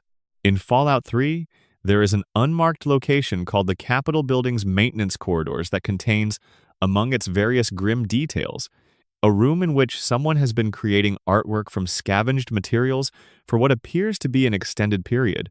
The paintings are crude but recognizable. There is no note explaining who the artist was or what happened to them. The implication is simply that someone, in the middle of the world ending, kept making things. The Fallout games contain a surprising number of these details: people baking bread, playing music, painting pictures, reading books. Quiet insistences that human creativity persists even when everything else is gone. Section 8. Pop Culture in the Wasteland. The writers and designers who built the Fallout games were working inside a specific cultural moment, and they brought their whole collections of references with them. The Mojave Wasteland is, among many other things, a library of late 20th century pop culture hidden inside a nuclear apocalypse. Easter Egg 81. Owen and Beru in the Mojave. In Fallout, New Vegas, southwest of Nipton, players can find 2 dead bodies with the in-game names Owen and Beru lying near burned farmland and the smoldering ruins of a homestead. Owen and Beru are the names of Luke Skywalker's aunt and uncle in Star Wars: A New Hope, who are killed by Imperial stormtroopers and whose burning moisture farm Luke discovers upon returning home. The visual composition of the Fallout version, the ruined homestead, the 2 bodies, the desert landscape mirrors the scene in the film closely enough that the reference is unmistakable. The bodies are on the path most players take early in the game, but require the Wild Wasteland perk to appear. Easter Egg 82. What an incredible smell you've discovered. In the Mothership Zeta DLC for Fallout 3, during the waste disposal section of the alien spaceship, a child character named Sally delivers the line, "What an incredible smell you've discovered." This is a direct quotation from Han Solo in the original Star Wars film, spoken when he and Luke stumble into the trash compactor aboard the Death Star. Sally says it entirely without context or explanation. The line simply exists, delivered cleanly, in an alien spaceship, by a child who could not possibly understand the reference she is making in the real world, but who represents a game developer's impossible-to-suppress love for that movie. Easter Egg 83. Mr. Gutsy and Apocalypse Now. Mr. Gutsy robots. The military model combat robots that appear in Fallout 3 and subsequent games occasionally say in combat, "There is nothing I like better than the smell of plasma in the morning." This is a riff on Robert Duvall's famous monologue from Apocalypse Now, the film's most quoted scene. "I love the smell of napalm in the morning." The substitution of plasma for napalm is precise. Plasma is the wasteland's energy weapon of choice. Napalm is what you drop from a helicopter during a war. The Mr. Gutsy is, in many ways, a robot version of that character. Aggressive, patriotic, performatively joyful about violence. Easter Egg 84. The rodents of unusual size in Brock Flower Cave. In Fallout, New Vegas. During a quest called Debt Collector, players who venture into Brock Flower Cave will encounter creatures labeled rodents of unusual size, enormous rats that dwarf their regular wasteland counterparts.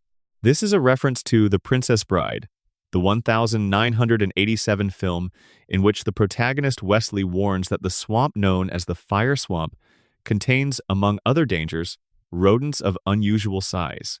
His companion questions whether they actually exist. The encounter with the actual creatures answers the question definitively. Easter Egg 85. I am not left-handed. In Fallout, New Vegas, one of the dialogue options available to the player during combat or conversation is the phrase, "I am not left-handed." This is a direct quotation from the Princess Bride's climactic sword fight, in which the masked Wesley reveals to his opponent that he has been fighting with his weaker hand and then demonstrates his true capability. The option appears occasionally during dialogue and combat scenarios. The game does not explain why the courier might say this. It is simply available to players who recognize the quote and want to use it. Easter Egg 86. The Planet of the Apes ending in Deadwind Cavern. In Deadwind Cavern in Fallout, New Vegas, deep in a cave full of deathclaws, players can find the wreckage of a large statue, half buried in the cave floor, extending from the rock in a way that evokes the final shot of the original Planet of the Apes film, in which Charlton Heston's character discovers the Statue of Liberty buried in sand on the beach, revealing that the Planet of the Apes he has been stranded on was Earth all along. The Fallout version does not tell you what the statue is or was. It is simply there in the cave, among the Deathclaws, partially buried, an almost recognizable silhouette. Easter Egg 87. Doctor Who reference in the Wasteland. In the Mojave Wasteland of Fallout New Vegas, there is a small blue box that players can find a reference to the TARDIS from Doctor Who, the British science fiction series in which a time-traveling alien navigates the universe in a ship that is larger on the inside than on the outside and which is disguised as a 1960s London police call box. The box in New Vegas is not interactive and does not contain anything. It is simply blue, and it is the right shape, and it is in the wasteland, and if you know what you are looking at, you find it and feel something pleasant. Easter Egg 88. Futurama's Bender hidden in multiple titles. References to Futurama's robot character Bender appear in multiple Fallout games. In Fallout 3, a robot's chassis similar in design to Bender can be found in specific circumstances. In Fallout, New Vegas, the Wild Wasteland perk can trigger encounters and dialogue that reference the show directly. Bender is, from one angle, a logical fit for a Fallout Easter egg, a robot who drinks, gambles, and has no particular moral concern about his own behavior, is aesthetically very at home in a wasteland populated by Protectrons and Mr. Handy robots. Easter Egg 89. The Stephen King references in Point Lookout. Point Lookout, The Fallout 3 DLC, set in a Maryland swamp, has a horror atmosphere that leans into its influences more explicitly than the base game. One of the more obscure references is a location and accompanying note set that evokes the coastal horror of Stephen King's work, specifically the Dark Tower series, and several King stories set in Maine coastal communities. The swamp, the isolation, the presence of inbred cultists pursuing supernatural goals, the aesthetic palette of Point Lookout is very deliberately King-esque, and the writers appear to have been working in that register intentionally. Easter Egg 90. The Nightkin Therapist in Novak. In Fallout New Vegas, there is a Nightkin, a cloaked super mutant variant who is going through mental health challenges related to extended stealth field use, named Davison, who occupies a portion of a dinosaur-shaped motel sign. Talking to Davison involves navigating his paranoid suspicions and helping him find what he believes is a critical missing object. The entire encounter is written with a tragicomic quality that the game uses for its best Nightkin material, treating the character's delusions with enough seriousness that they become affecting rather than simply funny. Nightkin develops schizophrenic symptoms from Stealth Boy overuse, and several quests in New Vegas deal with the fallout of that specific tragedy. Section 9 glitches that became features and cut content that almost was. The development of every Fallout game left behind artifacts, removed quests, cut companions, mechanics that did not survive to release. Many of these live on in the game files, accessible to modders and data miners, but invisible to players who only experience the shipped version. Others became legends, stories of what might have been. Easter Egg 91. The Vault-Tec phone number is real. As mentioned earlier, the phone number 18884 VAULTTEC that appears in Fallout 4's pre-war television advertisement connects to a real voicemail. But what was less widely reported at launch was the degree of effort that went into the recording. It uses Vault-Tec's specific in-universe voice style, maintains the cheerful corporate tone of the advertisements perfectly, and gives no indication that it was made as a promotional stunt rather than an authentic piece of Vault-Tec corporate communications. Players who called during the game's launch period and players who call today hear the same recording, still playing years later. Easter Egg 92. The Plumber's Secret in Fallout 4. In Cambridge, Massachusetts, in the bombed-out remains of a warehouse, players who look up at the ceiling will find a collection of loot, various items and containers held there by plungers. A dozen or more plungers have been fired into the ceiling, each one suspending a piece of loot above the floor. Shooting the plungers releases the loot to fall. The location is called Plumber's Secret on no map, and in no dialogue the name comes from the community discovering and naming it. The entire scene exists with no explanation, no quest, and no preceding context. Someone placed those plungers with those items and walked away. The game does not comment on this. Easter Egg 93. The Fallout 4 Dev Room. Every Bethesda game contains a testing room in its files, a developer space packed with every item in the game for testing purposes. In Fallout 4, data miners and console command users who access the dev room found a pristine testing environment containing complete sets of every piece of gear, every weapon, every item in the game, all organized in the particular order that makes sense for quality assurance testing rather than loot placement.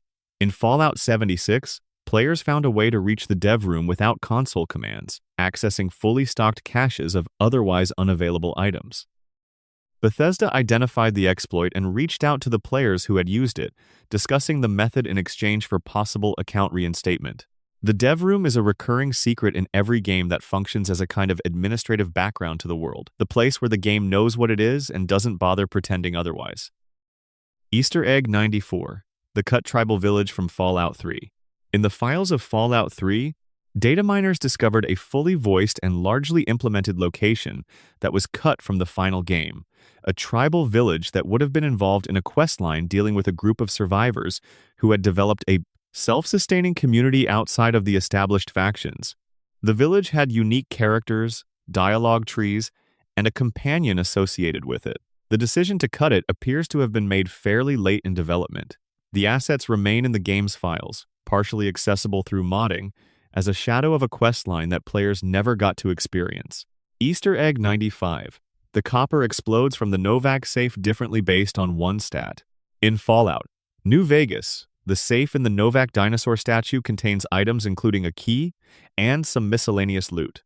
What many players did not discover is that the contents of this safe change subtly depending on your character's luck stat. Higher luck produces better items in random loot containers throughout the game, but the Novak safe produces noticeably different results at extreme luck values in a way that appears to have been deliberate rather than random. The game's economy of chance, built on the special stat system, runs deeper than most players ever fully explore. Easter Egg 96. The Alien Blaster and its Hidden Encounter Chain. In Fallout 3, obtaining the Alien Blaster, a unique energy weapon with exceptionally rare ammunition, requires finding a crashed UFO that is not marked on any map and has no associated quest. Near the crash site, a trail of alien blood leads into a nearby cave. In the cave, the alien who crashed is wounded but still alive, and killing it produces the blaster. The ammunition for the weapon is scattered in such limited quantities throughout the game that many players who find the weapon exhaust its ammo within a single combat session and never fire it again. The rarity of the encounter and the limitations of the weapon it provides create a very specific collector's melancholy. You found the thing, and now it is yours, and you are not sure you can ever bear to use it. Easter Egg 97. Cut dialogue for Mr. House in New Vegas. The writing team at Obsidian created substantially more dialogue for Robert House, the enigmatic pre-war industrialist who controls New Vegas, than made it into the final game. Mr. House's character as Shipped is philosophically rich but somewhat opaque. He reveals his motivations in fragments and requires the player to piece together his worldview from incomplete information. Data miners who accessed the cut dialogue found extended monologues in which House elaborates on his vision for humanity's future in space, his contempt for the NCR's democratic incrementalism, and his genuine grief over the civilization that was destroyed. The shipped version of House is compelling. The cut version is heartbreaking in a different way. Easter Egg 98. The Highwayman in New Vegas. As mentioned in the vehicle section, the Highwayman, the nuclear-powered car that was the player's primary mode of transportation in Fallout 2, appears as wreckage in Fallout. New Vegas, located slightly south of a coyote camp off one of the desert roads. There is no marker, no note, no recognition of what the wreck is. Players who played Fallout 2 and found it described the experience as something like finding a grave, recognizing an old friend in an unexpected place, reduced to debris, 40 years in the future. Easter Egg 99. The Vault 77 Jumpsuit. Vault 77, the one-man puppet vault from the Penny Arcade webcomic, is referenced in Fallout 3's Paradise Falls location, a slaver camp through a Vault 77 jumpsuit and an accompanying holotape, urging the slavers to burn it.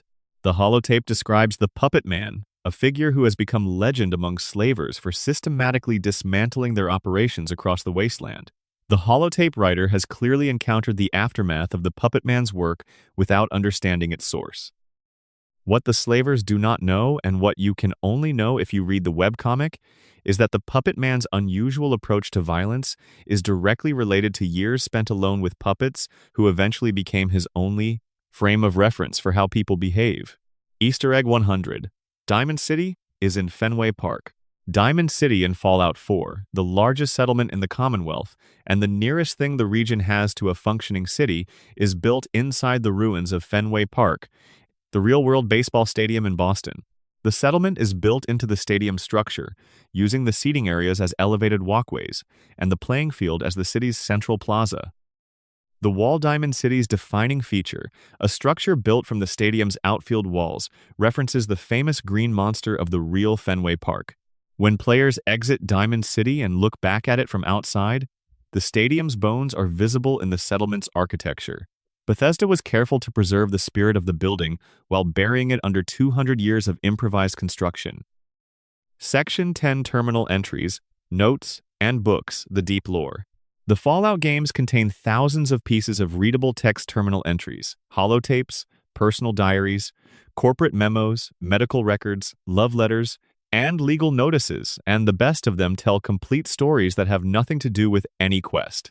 They exist purely to fill in the world, to make the ruined buildings feel inhabited before they were ruined, and some of them are remarkable pieces of writing. Easter Egg 101. The last entry on the Corvega factory terminal. In Fallout 4's Corvega auto plant, a Raider-occupied factory, there are factory terminals with production records, safety logs, and administrative communications from the pre-war company. The last entry, dated October 23, 2077. The day the bombs fell is from a shift supervisor, noting that production was behind quota and that he was going to have to keep the night shift on for another 2 hours. The memo is about nothing. It is administrative tedium. It is the last thing a human being at this company wrote before the world ended, and it is a complaint about overtime. Easter egg 102. The love letters in the Vault-Tec headquarters. In the Vault-Tec headquarters in Fallout 4, among the administrative records and project files, there are personal communications between employees, including a set of email exchanges that trace the arc of an office romance with unusual specificity. The writers who created these fictional communications gave the people involved actual personalities, in-jokes, references to shared experiences. The romance ends before the bombs fall. The building is empty when you get there. The people who wrote those emails are definitively gone. Easter egg 103. The Cabot House Files. In Fallout 4, the Cabot House questline involves a family of eccentrics, the Cabots, who have maintained unusual longevity through a serum derived from alien technology. The family's patriarch, Lorenzo Cabot, has been imprisoned in an institution for over 400 years. The terminal entries in Cabot House trace the family's history in decade-by-decade summaries. Watching a family that started as wealthy Boston eccentrics become something else entirely as the world around them changed and they did not. The questline has multiple endings, and which one you choose determines the fate of a family that has outlasted the civilization they came from. Easter egg 104. The MedTech research files. In the MedTech research facility in Fallout 4, a set of research terminals documents a pre-war pharmaceutical company's work on an airborne virus, not a weapon, they insist, but a research project with medical applications. The files trace the project from inception through increasingly alarming findings and end on the day before the bombs fall, with a researcher noting that the containment protocols have been fully activated and the building sealed. The building, when you enter it, is full of feral ghouls in lab coats. The containment protocols worked. Everything else did not. Easter egg 105. The Dunwich Borers Manager Log. The terminal entries at Dunwich Borers trace the increasing disorientation of the quarry's management staff with the precision of a slow descent. Early entries deal with production schedules, equipment maintenance, and hiring. Middle entries begin noting unusual behavior among the workers, people claiming to see things in the stone, refusing to go deeper in the mine, taking sick days with unspecified complaints. Later entries are written by fewer hands, shorter, and increasingly fragmented. The final entry is from someone who writes only that something is in the water at the bottom and that he is going down to look. Easter egg 106. The Rontos Purveyor Holotape. In Fallout 4, players can find a holotape from a pre-war Chicago institution called Rontos, a famous fictional hot dog vendor whose products are still referenced in the post-apocalyptic world. The holotape is a promotional recording advertising Rontos products with the specific, excited energy of mid-century radio advertising. It has nothing to do with any quest. It is simply a piece of marketing that survived the end of the world in somebody's pocket, still playing, still selling something nobody can buy anymore. Easter egg 107. The Vault 75 Children's Terminal Entries. Vault 75, under Malden Middle School in Fallout 4, appears to have been a children's shelter, but the terminal entries reveal it was actually a facility where children were subjected to experimental procedures to enhance their physical and cognitive performance. The research notes are clinical and euphemistic. The children's own diary entries, also accessible on separate terminals, are written in the specific vocabulary of children who have been taught to describe their situation in terms that do not acknowledge what is happening to them. Reading both sets of records in sequence, the clinical and the innocent, is one of the more disturbing experiences in the game. Easter egg 108. The Pickman Gallery's logbook. In Pickman Gallery, one of the terminals contains a partial logbook from the artist Pickman himself, not addressing the paintings or the murders, but discussing his materials, his tools, his aesthetic objectives in technical terms. He writes about the relationship between violence and beauty with the focused sincerity of someone who has genuinely resolved all internal contradiction on the subject. The entry feels like something from the correspondence of a real serial killer. The absence of remorse is not chilling because it is dramatic, but because it is completely quiet. Easter egg 109. The Hubris Comics text adventure. Inside the Hubris Comics store in Fallout 3, there is a working terminal that, when accessed, runs a text-based adventure game called Reign of Grelock, a reference to the classic text adventure Zork, which ran on mainframe computers in the late 1970s. Fallout 3 was released in 2008, 30 years after Zork's original versions, and the inclusion of a working text adventure inside a ruined comic book store is both a technical achievement and a generational tribute. The game within a game is fully functional and playable. Whether completing it produces any reward is a matter some players have disputed, but the consensus is that it does. Easter egg 110. The Institute's Human Research Files.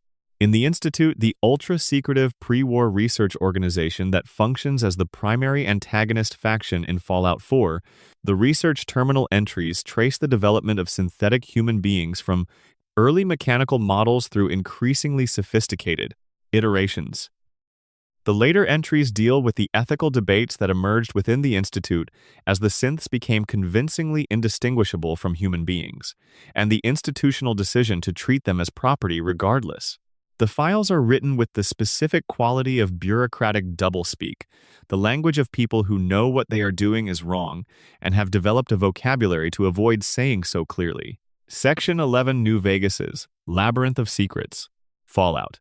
New Vegas is, by the consensus of most longtime fans, the most densely packed single Fallout game in terms of writing, quality, lore depth, and hidden secrets per square mile of map.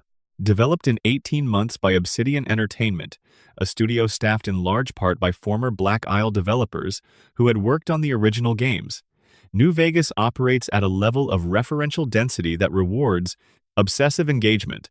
Easter egg 111. The Wild Wasteland trait. Before we go further, the Wild Wasteland trait deserves its own entry because it functions as a master key to a second layer of the game. When building your courier at the start of New Vegas, you can take Wild Wasteland as a character trait. This does not improve combat skills or survival ability. What it does is unlock a parallel set of encounters across the entire Mojave alternate events, additional NPCs, modified loot, references that exist only for players who chose to play this way. The game without Wild Wasteland is a serious post-apocalyptic RPG. The game with Wild Wasteland is the same serious RPG, but occasionally interrupted by gangs of elderly women with switchblades or alien encounter sites or fossilized dogs. The trait represents Obsidian's acknowledgement that games like this contain two simultaneous tones, and the player should be able to choose which one they inhabit. Easter egg 112. The courier's first day makes no sense, and that's the point. The opening sequence of Fallout. New Vegas, you are shot in the head, buried in a shallow grave, dug up by a robot, and dumped in the care of a country doctor is constructed to be deliberately absurd as a framing device. The courier should be dead. The opening establishes a character defined by improbable resilience in the first 5 minutes of the game, and then spends the remaining 60 to 200 hours confirming that the courier will survive things that should not be survivable through a combination of skill, luck, and the kind of specific stubbornness that the Wasteland tends to select for. The fact that the game begins with a failure you don't even make the delivery and proceeds from there is also a narrative choice. Your first act in the game's memory is losing. Easter egg 113. Dean Martin references throughout New Vegas. New Vegas's entire cultural atmosphere is soaked in the Rat Pack era of Las Vegas entertainment, and several characters, locations, and items carry direct or indirect references to Dean Martin specifically. The name Dean Domino in the Dead Money DLC is a compressed reference.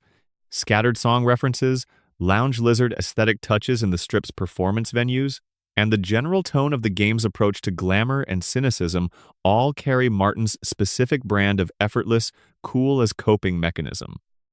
New Vegas loves Dean Martin in the way that it loves all of its influences, knowing, specific, and mournful about the fact that none of the original can survive into the world it depicts. Easter egg 114. Caesar's Legion has internal documents that humanize them. Caesar's Legion, the game's most overtly villainous faction, a neo-Roman slave empire, is presented as genuinely brutal and not particularly sympathetic. But players who read the faction's internal documents and listen to the dialogue of individual Legion soldiers find something more complicated than straightforward villainy. There are Legion soldiers who are troubled by specific practices. There are internal debates about the treatment of conquered peoples. There are individuals who joined out of genuine conviction that the Legion's order, however brutal, was preferable to the NCR's corruption or the Wasteland's lawlessness. Obsidian built a faction the game allows you to hate for completely justified reasons, and then built in enough complexity to make that hatred slightly uncomfortable. Easter egg 115. Every faction has a moment where it shows its worst self. This is a structural Easter egg rather than a specific hidden object. New Vegas is designed so that every major faction, the NCR, Caesar's Legion, Mr. House, Yes Man, and the independent option, eventually shows the player their most uncomfortable truth. The NCR's corruption and overextension, the Legion's cruelty and unsustainability, Mr. House's willingness to sacrifice thousands of people for his singular vision. Yes, Man's cheerful amorality. The game builds these reveals deliberately, timing them to the point in the questline where your investment in a faction is at its highest, so that when the uncomfortable truth arrives, it lands with maximum weight. This is the design philosophy of the people who wrote the original Fallout games, reapplied to a massive 3D world. Easter egg 116. Lily Bowen's hidden schizophrenic dialogue. Lily Bowen, the Nightkin companion in New Vegas, presents as a cheerful, grandmotherly supermutant who calls the courier Dearie and refers to fighting as taking care of things. This presentation covers, imperfectly, the fact that Lily is managing a deteriorating mental state, schizophrenic episodes caused by decades of Stealth Boy use. Her companion quest involves a decision about her medication dosage that affects how she experiences the world. At full dosage, she is lucid but sad, aware of what she has lost.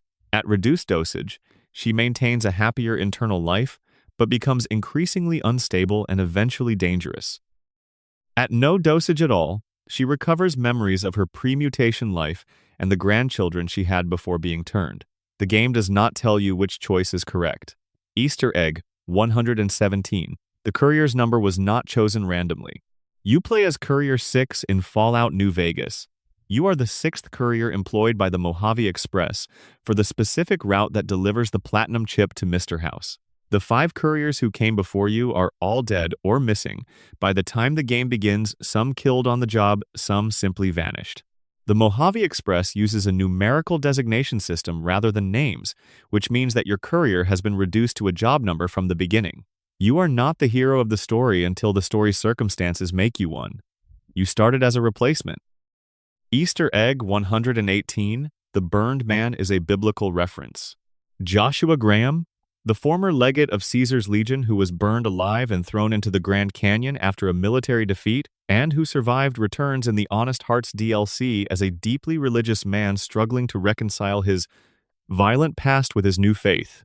His character is built on the story of Job, the biblical figure who lost everything and continued to believe, and on the imagery of the man who walked through fire and was not consumed. The specific detail of his bandages he burned so hot internally that he must remain wrapped to hold himself together is medically implausible and theologically apt. The Burned Man is exactly what the mythology says he is. Easter egg 119. Benny's jacket is made of checkered material because he's two-faced.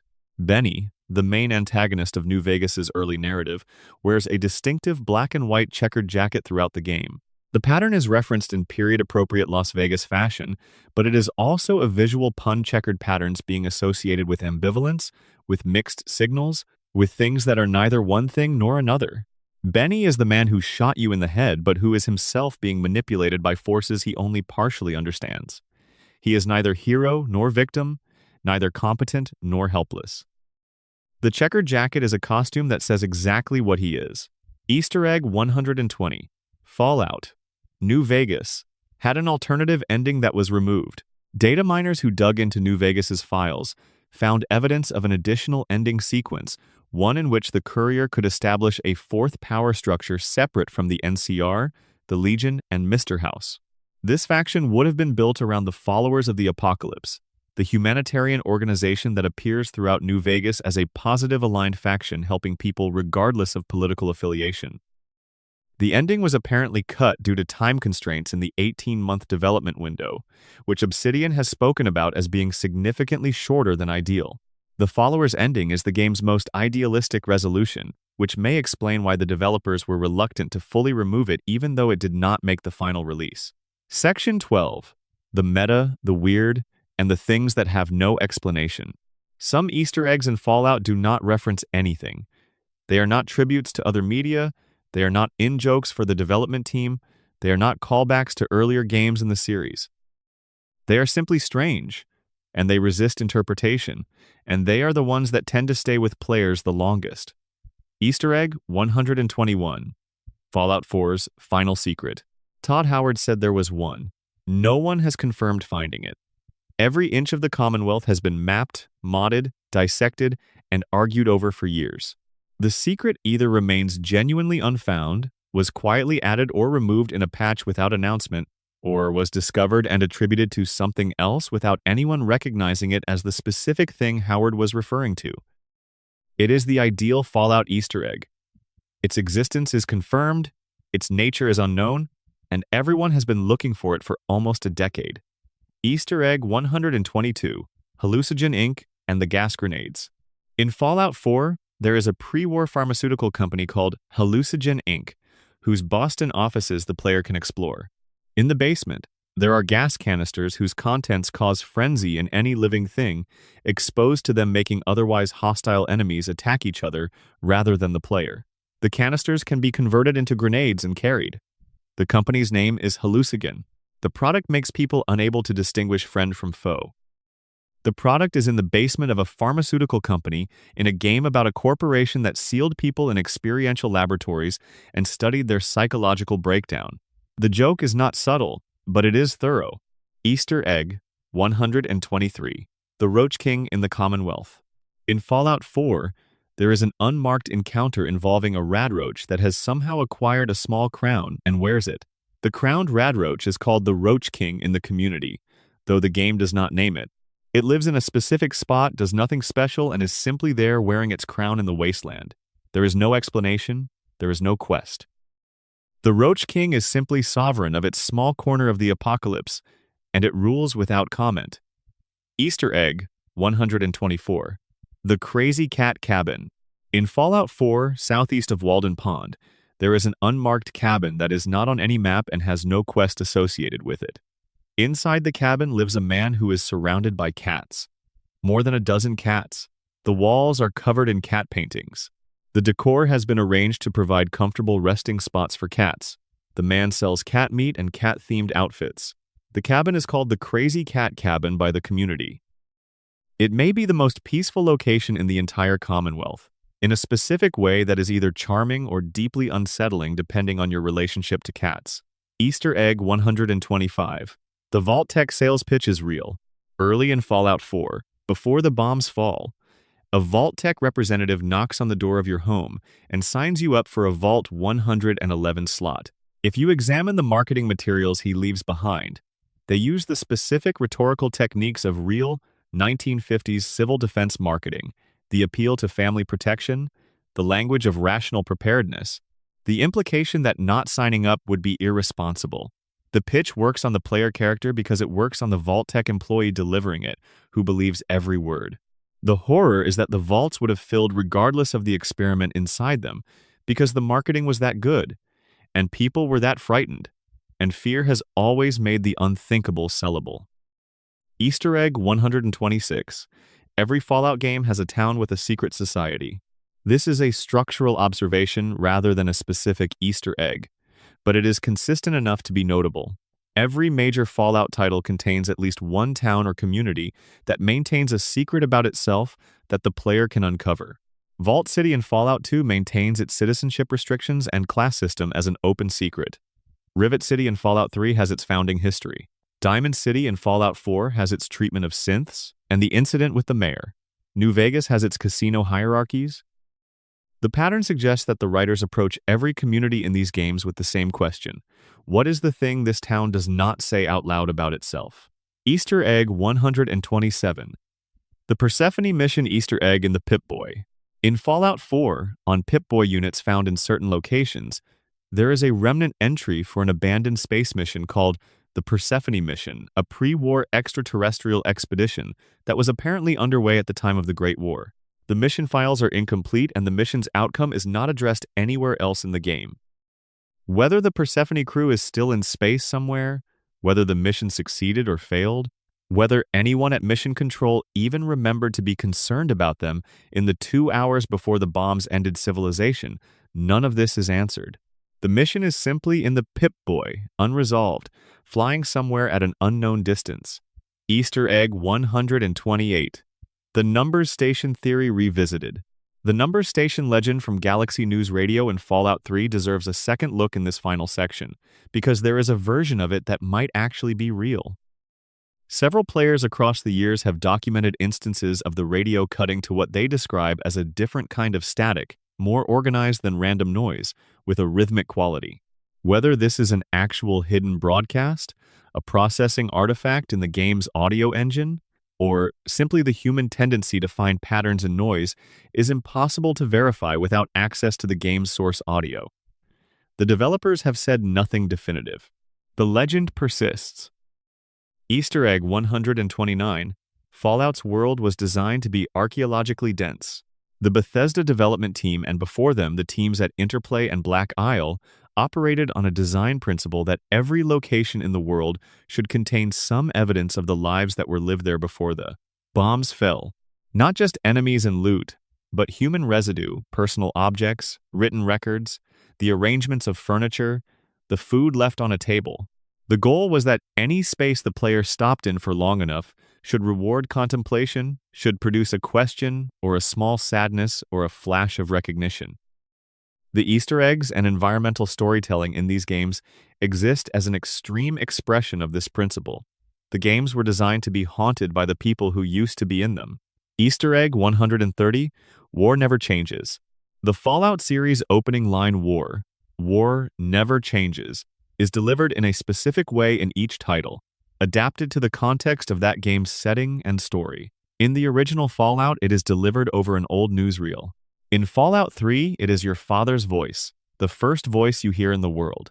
In New Vegas, it is your own courier's voice at the end of the game, reflecting on everything that happened. In Fallout 4, it is your own voice from before the bombs, speaking to a world you are about to lose. The line itself changes almost not at all. The context it inhabits changes everything about what it means. That is, in a sense, the deepest Easter egg in the series, a phrase that accumulates meaning through repetition without ever becoming less true. And here we are, settling toward the end of our long walk through the wasteland. We have covered 130 entries and we have barely scratched the surface. The Fallout universe is, among all the things it is, a world that rewards spending time in it. The more you look, the more it offers back. There are farms and factories and radio stations and ruined living rooms in every direction, all of them full of the specific weight of things that were once loved by people who are no longer here.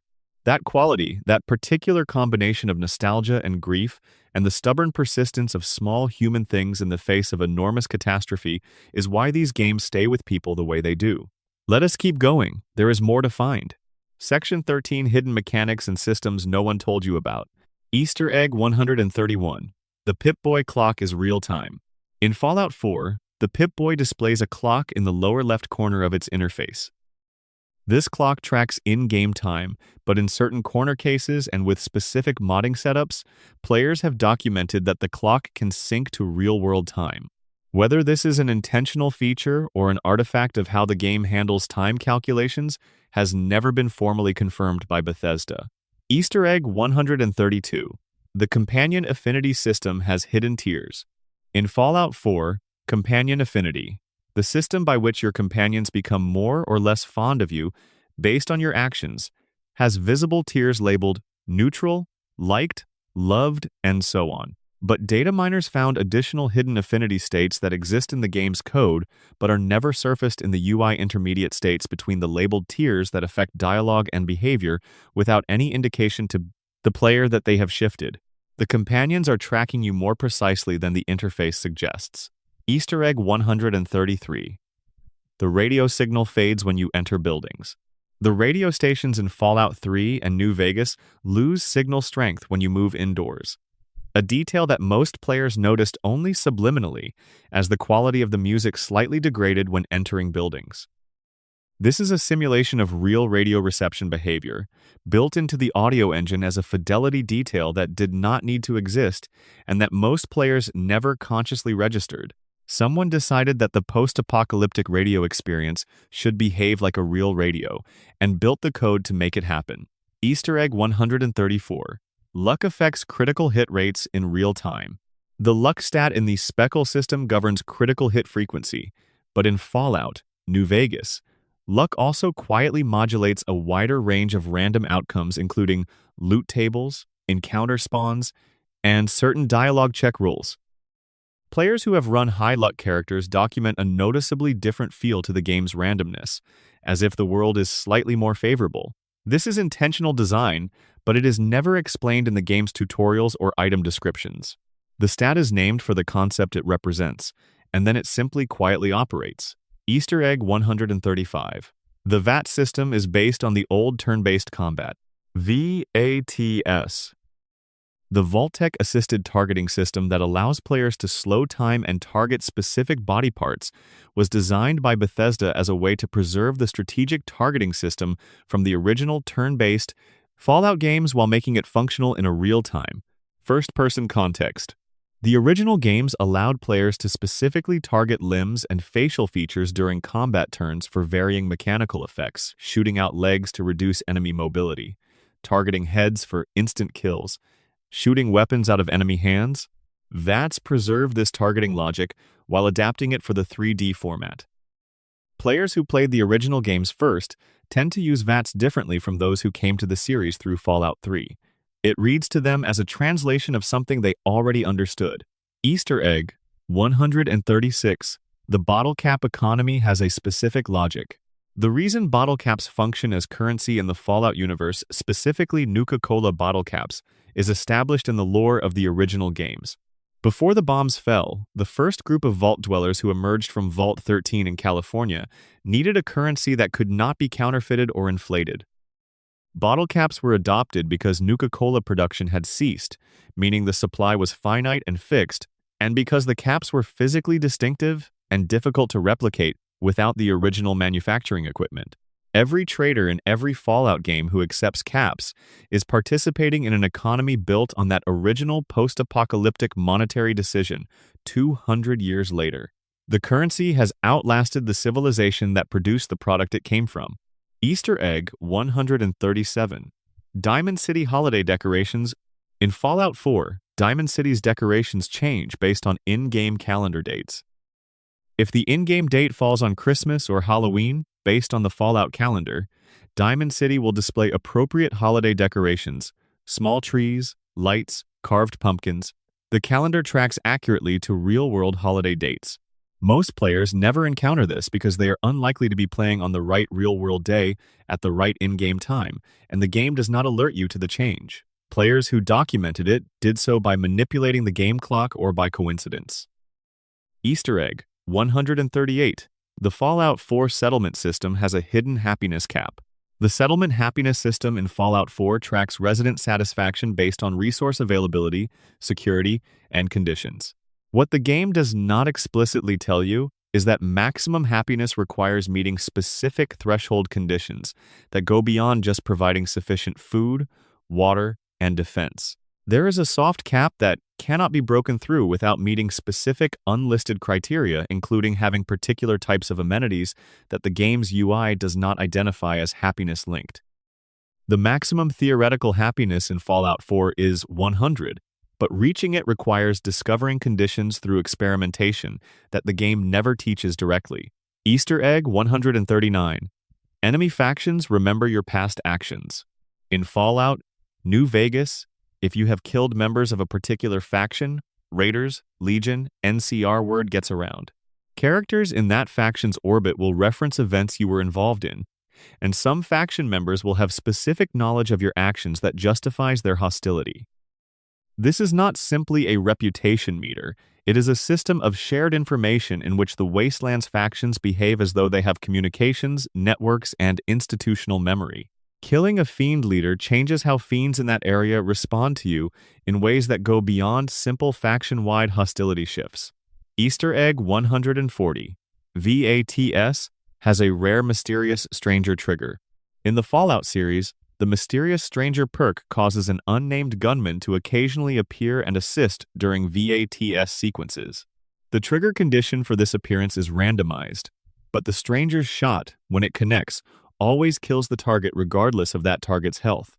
What very few players discovered is that the Mysterious Stranger has a small chance of failing to kill even with this perk active. There is a hidden dice roll where the stranger simply misses, his shot going wide, and he disappears without having helped. This is either a bug that was never fixed or a deliberate acknowledgement that even mysterious gunmen from nowhere have bad days. Section 14, The Final 60, Small Wonders, Large Distances. The Fallout games are full of secrets that resist categorization. They are not strictly Easter eggs or lore details or mechanical systems. They are moments, things you encounter once and carry with you out of the wasteland. Easter Egg 141. The Vault 21 Hotel's Concrete Truth. When Sarah Weintraub converted Vault 21 into a hotel in New Vegas, Mr. House had the vault's lower sections filled with concrete to prevent its use as a military base. The concrete is mentioned in passing in dialogue. You can find the edge of the concrete if you go deep enough into the vault's accessible sections. The fact that a man filled a fallout shelter with concrete to preserve his strategic position, that the people who lived there were displaced so that a real estate asset could be frozen in time. This is presented without comment as simply what happened, and it is. Easter Egg 142. The Mysterious Stranger has files on Nick Valentine. Nick Valentine's detective agency in Diamond City contains the stranger's file. A case Nick has been building on a recurring figure he cannot explain. The file acknowledges decades of documented sightings and circumstantial evidence without resolving into a conclusion. What makes this Easter egg interesting is the meta layer. Nick Valentine is a synthetic detective built on the memories of a pre-war human. His compulsion to investigate and document is a feature of his construction. The game builds him as someone who needs to understand what he cannot explain, and then gives him a case file that he can never close. Easter Egg 143. The Mirelurks are old crabs. Mirelurks the large, aggressive crustacean mutants that inhabit coastal and swampy areas throughout the Fallout games are the mutated descendants of horseshoe crabs and other coastal crustaceans exposed to radiation over 2 centuries. Their design retains enough of the original animal silhouette to be recognizable as wrong, too large, too armored, too upright rather than as something entirely invented. The Mirelurk King, the variant with a humanoid torso and vocal attack, is descended from snapping turtles rather than crabs, which is why it looks so different from the standard Mirelurk. The game's creature design team did their natural history. Easter Egg 144. Ghouls remember everything. Ghouls, humans who were exposed to radiation in the initial blasts and were transformed rather than killed, can live for very long times. In the Fallout universe, some ghouls are 200 or more years old. They were alive before the bombs fell. They remember the pre-war world not as history but as personal memory. Characters like Roy Brown in Fallout 3 and some of the older ghouls in New Vegas carry the specific quality of people who have outlived everyone they knew and are now living in the ruins of a world they helped build, and that was built around them. The games treat ghoul longevity as a source of both privilege and grief. Easter Egg 145. The Enclave radio station is propaganda from inside a corpse. In Fallout 3, one of the 3 available radio stations is Enclave Radio, which plays military marches and broadcasts propaganda messages from President John Henry Eden, the authoritarian leader of the Enclave. Eden is voiced with extraordinary commitment by Malcolm McDowell and sounds like the most reassuring figure in the wasteland, calm, warm, avuncular, entirely confident. When you eventually reach the Enclave's base and find Eden, The reality is that he is an AI, a computer that has been running the Enclave's governance systems since every human in its chain of command died or left. The propaganda broadcasts are real and sincere in the specific way that an AI's sincerity is real, completely genuine, within a framework that has no human component left to verify it. Easter egg 146. Mothership Zeta has a pre-war test pilot. In the Mothership Zeta DLC for Fallout 3, one of the characters you rename for Table Alien Stasis is a pre-war fighter pilot named Elliot Turkorian, who was apparently captured mid-mission, centuries before the bombs fell, and has been in alien captivity ever since. He is confused about what year it is. The gap between when he was taken and when you find him spans the entire history of the 20th century. Every conflict, every technological development, every cultural shift that the real world experienced between his abduction and your arrival is time he spent in a frozen tube on a spaceship. His disorientation is handled with a kind of patience by the game. He adjusts slowly, asking questions, orienting himself through small facts. Easter egg 147. The Automatron DLC hides a tragic love story. In the Automatron DLC for Fallout 4, the central antagonist is a robot called the Mechanist, whose identity conceals a story of grief and misapplied good intentions. Without spoiling too much for players who have not experienced it, the Mechanist's motivation, when finally revealed, is deeply sympathetic and deeply sad, and the reveal recontextualizes every act of violence that the robot army has committed. The DLC appears to be a simple action-oriented add-on and then quietly becomes something more. This pattern, a Fallout story that seems like it is about something simple and turns out to be about loss, is one of the series' most reliable emotional moves. Easter egg 148. The Battle of Hoover Dam has secret dialogue. At the Battle of Hoover Dam in New Vegas, the game's climactic conflict players who have the Wild Wasteland perk active will hear NCR troopers making specific dialogue references to the film Aliens. They're coming out of the walls. They're coming out of the goddamn walls. And game over, man. Game over. Both lines are among the most quoted from the 1986 James Cameron film, used in contexts of extreme military panic. Their appearance during the final battle of a post-apocalyptic RPG, delivered by extras in power armor, is a small, perfect gift. Easter egg 149. Fallout 2 has a time limit that almost nobody triggers. In Fallout 2, the game has a hidden time limit. If you take too long to complete your objectives, your village faces consequences that affect the game's ending. The time limit is generous enough that most players finish the game without ever encountering it, but it exists quietly in the background.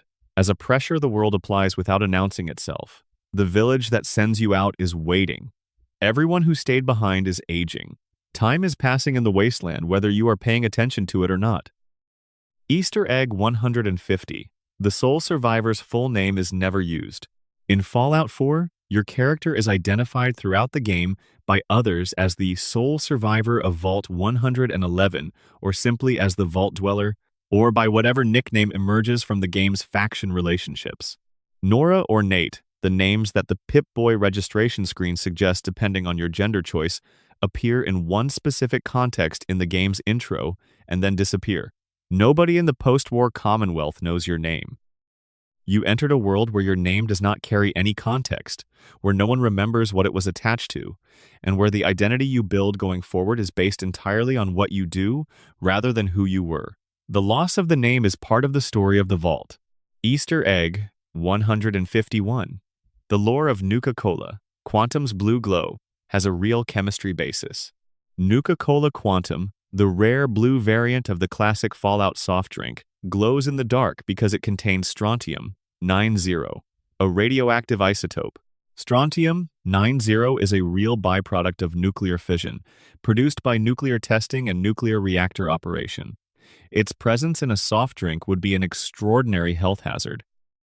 The game never specifies the dose, but even trace amounts of strontium-90 are associated with bone cancer in real-world radiation exposure studies. Nuka-Cola Quantum is, technically speaking, a drink that gives you cancer. It is advertised as a taste of the future. In the Fallout universe, that is indistinguishable from accurate marketing. Easter egg 152. Harold the Walking Tree appears in 3 games. Harold, a mutant who has been alive since before the Great War and who has progressively had more of his body overtaken by a tree growing from his head, appears in Fallout, Fallout 2 and Fallout 3. In each game, he is older, more overgrown, more settled into his strange condition. By the time you meet him in Fallout 3, he has been rooted in one place for years. He cannot move. The tree having fully integrated with the ground and a community of people has grown up around him, worshipping the seeds his tree produces as miraculous. The quest associated with Harold in Fallout 3 asks you to decide what to do about him. Harold is tired. He has been alive for a very long time, and the tree is not going to stop growing. Easter egg 153. The Institute's pronunciation was argued about. A minor but specific detail about the Institute in Fallout 4. A significant portion of the player base initially pronounced it differently from how in-game characters pronounce it. The emphasis, stress patterns, and regional accent variations used by different voice actors created an inconsistency that the community debated with more energy than the topic strictly warranted. The Institute. The Institute. The Institute. The debate itself became a small piece of Fallout 4 history, a community argument about how to say a word, conducted in parallel with a game about synths and nuclear devastation. Easter egg 154. The Wasteland Survival Guide exists in multiple forms. In Fallout 3, one of the early quests involves helping a woman named Moira Brown write a Wasteland Survival Guide, a practical manual for post-apocalyptic living. The quest produces a real in-game book that has different content depending on how you helped Moira complete her research. Some versions of the guide include wrong information, either because Moira's research methods were flawed or because you deliberately sabotaged the experiments. The guide circulates through the capital wasteland regardless of its quality, potentially misleading future readers based on how you chose to help its author. Easter egg 155. Fallout 4's Boston has real landmark ghosts. The Boston of Fallout 4 is a carefully researched recreation of real-world Boston's urban layout, with actual landmarks: Fenway Park, the Massachusetts State House, the Old North Church, the Public Garden adapted to their post-apocalyptic condition. The art team used historical maps and satellite imagery to position the landmarks accurately relative to each other, so players who know Boston in the real world experience a specific doubling, recognizing the bones of a place inside a ruin. The swan boats in the Public Garden are still there, rusted and overturned at the edge of the park's central pond, now called Swan's Pond. Easter egg 156. Rex's previous owners form a chain. Rex, the cyborg dog companion in New Vegas, has had multiple owners before the king, and the game allows the player to discover some of them through his companion quest and optional dialogue. The chain of people who owned Rex traces a history of the Mojave, a pre-war military service, the years after the bombs, various human beings who needed a companion and found one in a dog that outlasted all of them. Rex is, in a sense, a history of human grief stored in a mechanical body. Every person who loved him is gone. He is still here. Easter egg 157. The Omertas have a murder plot you can uncover without starting the quest. In New Vegas, the Omertas, one of the casino families on the Strip, are involved in a conspiracy that forms the basis of a specific quest. But players who simply talk to the right characters, in the right order, outside of any formal quest trigger, can piece together the full scope of what the Omertas are planning through conversational deduction alone. The game gives you all the information without making it a mission, trusting the player to notice what they are hearing and to draw the correct conclusions. Easter egg 158. Sunset Sarsaparilla's lucky stars are a comment on false promises. As established earlier, the Sunset Sarsaparilla Starcap treasure hunt ends in a room full of skeletons belonging to people who came to claim a prize that was never real. The game never tells you this is the ending. The quest builds anticipation through a familiar promotional mechanic: collect enough special caps and win a prize, and then delivers its punchline in the form of a room of dead optimists. It is one of the most efficient dark jokes in the series, requiring no dialogue to land. Easter egg 159. Fallout 3's Children of the Atom are self-aware. The Children of the Atom, a religious cult worshipping nuclear energy as divine, are treated by most of Fallout 3's other factions as delusional. But their theology, when examined closely, has an internal logic. The atom was the mechanism of creation of their world as they know it, the force that ended the old order and began the new one. Their God destroyed everything, and from that destruction came the reality they inhabit. It is an eschatological framework built from the literal facts of the world they live in, and some members of the cult in later games display a self-awareness about the metaphorical quality of their belief that complicated the initial reading of them as simply delusional. Easter egg 160. The Fallout series War Never Changes was written very fast. According to Fallout co-creator Tim Kaine, the opening monologue, including the famous "War Never Changes" line, was written quickly early in the development of the original game, intended as a placeholder that might be refined later. It was never replaced. The line that has since been repeated across 7 games and a television series was a first draft that everyone agreed should stay. Easter egg 161. The Pip-Boy app was fully functional. At the launch of Fallout 4, Bethesda released a Pip-Boy app for smartphones that allowed players to use their phone as a second screen interface for the game's Pip-Boy functions, viewing the map, managing inventory, checking stats in real time while playing. The app was also self-contained and functional without the game, allowing you to run the Pip-Boy interface on your phone independently. Bethesda included a functional radio feature in the app, playing in-universe radio stations. People rode public transit playing in-game radio through a Pip-Boy app that looked like it had come from the game world. Easter egg 162. Fallout's design team used real military manuals. The Brotherhood of Steel's aesthetic, the power armor, the military structure, the institutional culture was developed with reference to actual U.S. military documentation and Cold War-era defense publications. The specific design language of the T-45 and T-51 power armor suits draws from the visual vocabulary of mid-century American military hardware, and the Brotherhood's organizational hierarchy mirrors real military command structure. This grounding in real material gives the Brotherhood a specific weight that purely invented fictional military organizations tend to lack. Easter egg 163. The Ghoul Mask lets you walk past ghouls.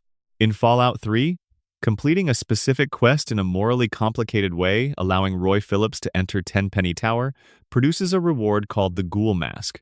Wearing the Ghoul Mask makes feral ghouls passive toward the player, treating you as one of them. This is one of the more specific mechanical Easter eggs in the series, a cosmetic item that rewrites a fundamental enemy faction's behavior. The mask cannot be obtained through combat or theft. It is only available through a specific moral choice. Its existence is a reward for engaging with the game's ethical dimension. Easter egg 164. Deathclaw young can be found near some nests. In Fallout 4, Deathclaw nests large, scattered collections of eggs in rocky terrain occasionally have juvenile Deathclaws nearby in addition to the adults. The juveniles are smaller, less armored, and deal less damage than full-grown specimens, but they are recognizably the same creature at an earlier developmental stage. The game never draws attention to them or presents them as notable. They are simply there, among the eggs. Because the Deathclaws are animals that have young, and young animals exist in the same space as their parents. The attention to life cycle as detail rather than as content is characteristically Bethesda. Easter egg 165. The Enclave broadcasts include real radio wave frequencies. The Enclave's broadcast system in Fallout 3, which the player can access through their Pip-Boy, uses frequency numbers that correspond to real shortwave radio frequencies in the 330 MHz range. Whether the frequencies were chosen to correspond to specific real stations, or simply to fall within a realistic-seeming range for a military communications network, the numbers are accurate to the real engineering constraints of shortwave radio. Easter egg 166. Nick Valentine's pre-war life is tragic. Specifically, Nick Valentine, the synth detective companion in Fallout 4, was constructed using the memories of a real pre-war detective named Nick Valentine. The real Valentine was a Chicago police officer who went undercover to infiltrate a pre-war organized crime organization, fell in love with a woman named Jennifer, and was killed when his cover was blown. His memories were used without consent in an early institute experiment in synthetic memory imprinting. The synth who carries those memories has lived with them for 200 years, unable to let go of a life that was never quite his and a woman who has been dead for 2 centuries. His companion quest involves closing the case he never got to close in life. Easter egg 167. The Silver Shroud's writer appears in the lore. The Silver Shroud, the fictional pre-war radio and comic character whose persona the player can adopt in Fallout 4, has a credited creator in the in-universe lore, a writer named Ezra Parker, whose biography appears in some of the Silver Shroud comics you can collect. Parker's in-universe history echoes real-world pulp fiction writers of the 1930s and 40s, prolific, underpaid, deeply invested in their characters' moral frameworks in ways that their publishers did not always share. The character of the Silver Shroud, who fights crime with strict rules about never killing, reflects the specific moral imagination of pulp fiction superheroes before the superhero genre's post-war evolution. Easter egg 168. Super mutants in Fallout 3 are from a different FEV strain. The super mutants in Fallout 3 are not the same type as the super mutants from the original Fallout games.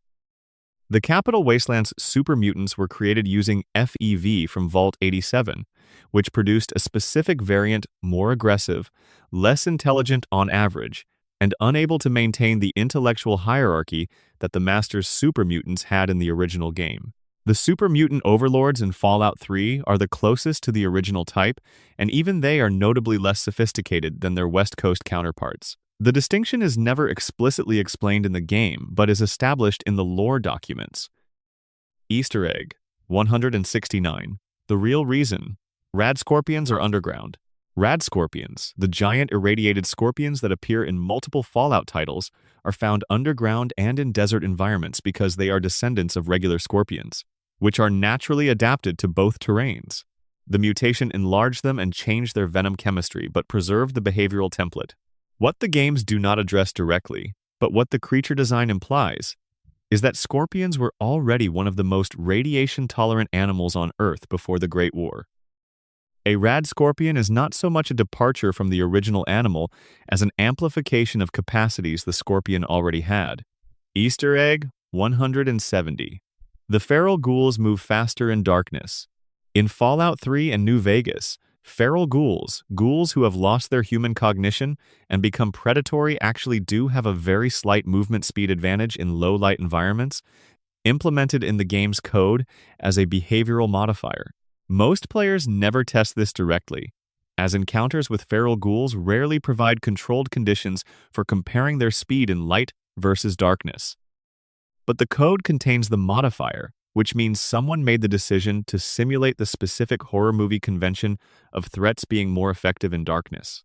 Easter egg 171. Every Fallout game begins with you being sent away. This is a structural pattern across the entire series. Every Fallout title begins with the player character being sent out of a place of relative safety into a dangerous world. The Vault Dweller leaves Vault 13. The Chosen One is sent by their tribe. The Lone Wanderer follows a parent. The Courier wakes up shot. The sole survivor emerges from cryosleep. The person being sent out is almost always reluctant or unprepared or both, and the journey begins as something imposed rather than chosen. The games then let you choose everything that happens afterward. The beginning is always about being pushed. The rest is about deciding where you land. Easter egg 172. Codsworth has read every children's book in the house. Codsworth, your pre-war domestic robot in Fallout 4, spent 200 years alone in your house after the bombs fell. He cleaned. He maintained the property as best he could against the encroachment of 2 centuries of neglect. He also apparently read everything in the house. He makes references across his dialogue to poetry, literature, and history that imply a comprehensive reading of whatever was available to him. A domestic robot who became an autodidact through 200 years of solitary study is one of the more quietly remarkable backstories in the series. Easter egg 173. The NCR's corruption is patterned on real post-colonial state failures. The New California Republic in Fallout. New Vegas, a democratic federal republic struggling with bureaucratic corruption, military overextension, resource scarcity, and factional infighting, was designed with specific reference to real-world histories of democratic states that expanded too fast for their institutions to keep pace. The parallels to late Roman Republic dynamics and to specific 20th century post-colonial democracies are available to readers who bring that knowledge to the game. Obsidian's writers were working at that level of political science. Easter egg 174. The Followers of the Apocalypse are the series' moral compass. The Followers of the Apocalypse, a humanitarian organization that appears as a minor faction in multiple Fallout games, exist as the series' consistent ethical touchstone.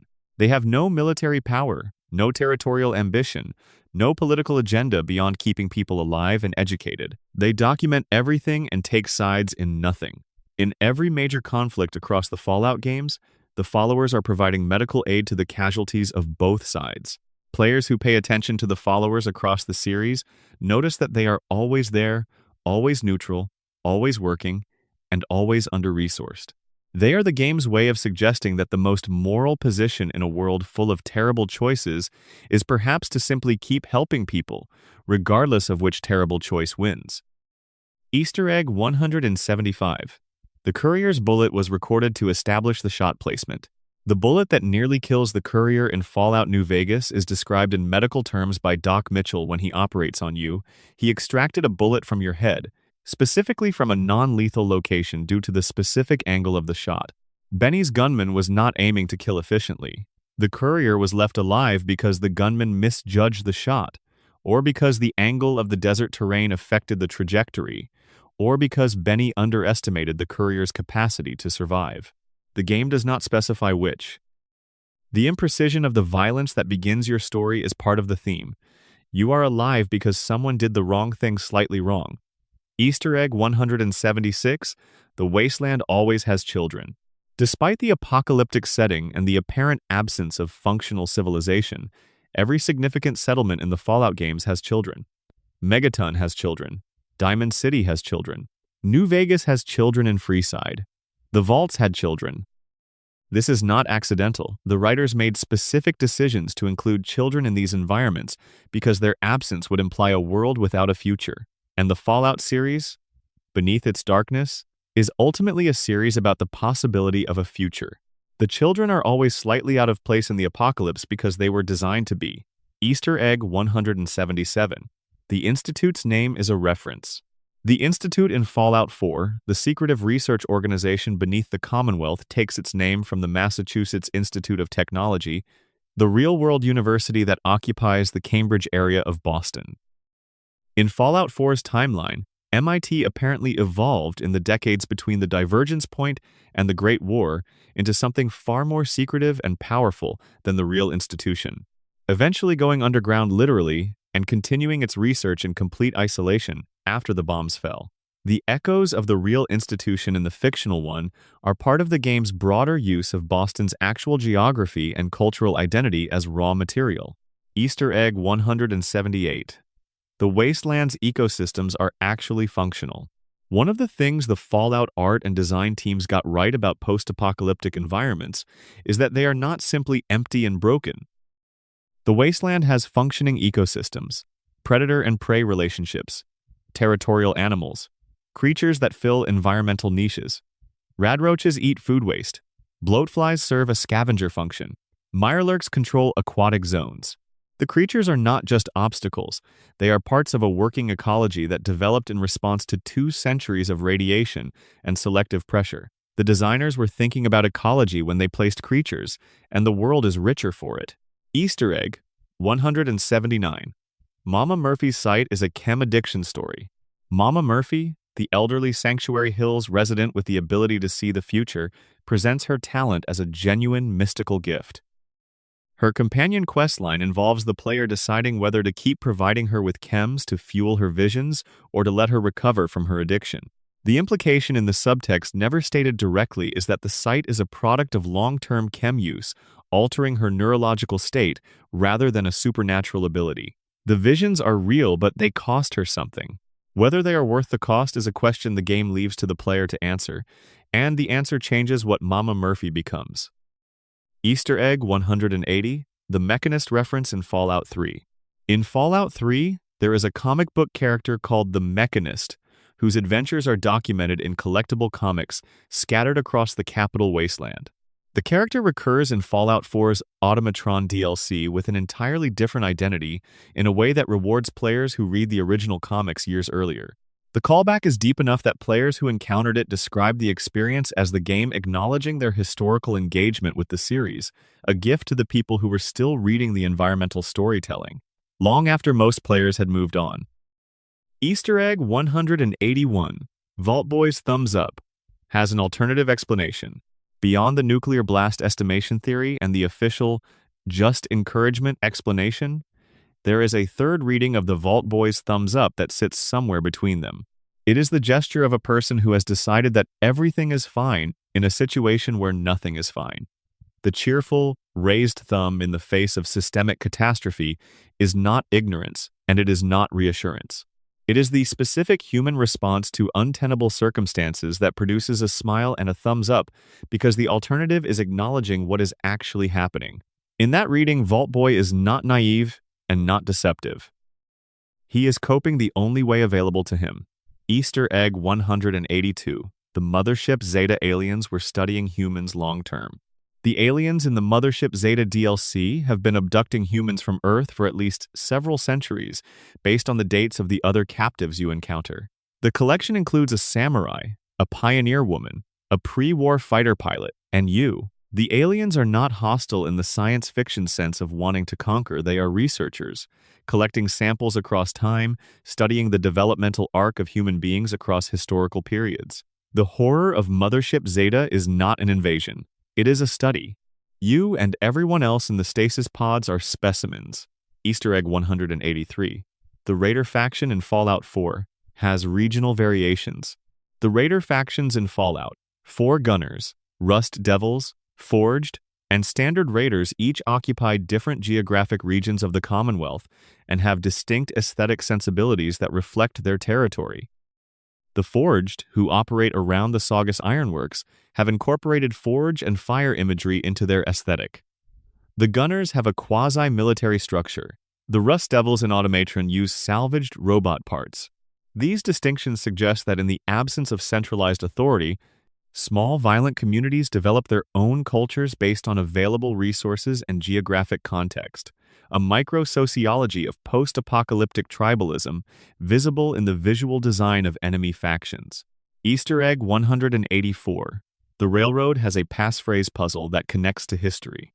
The Railroad, the pro-synth organization in Fallout 4, uses a tradecraft passphrase system to verify membership. The passphrase Freedom Trail is embedded in a literal trail across downtown Boston that references the real Freedom Trail, a walking tour of Revolutionary War historical sites in Boston. The Railroad's use of the Freedom Trail as their organizational infrastructure, hiding messages and checkpoints at actual historical markers, is a direct parallel to the real Underground Railroad, which used similar geographic signposting methods to guide escaped enslaved people to freedom. The game is asking you to follow the same path, 200 years later, for a different definition of human. Easter egg 185. Fallout 76's Vault 94 had a non-violent experiment.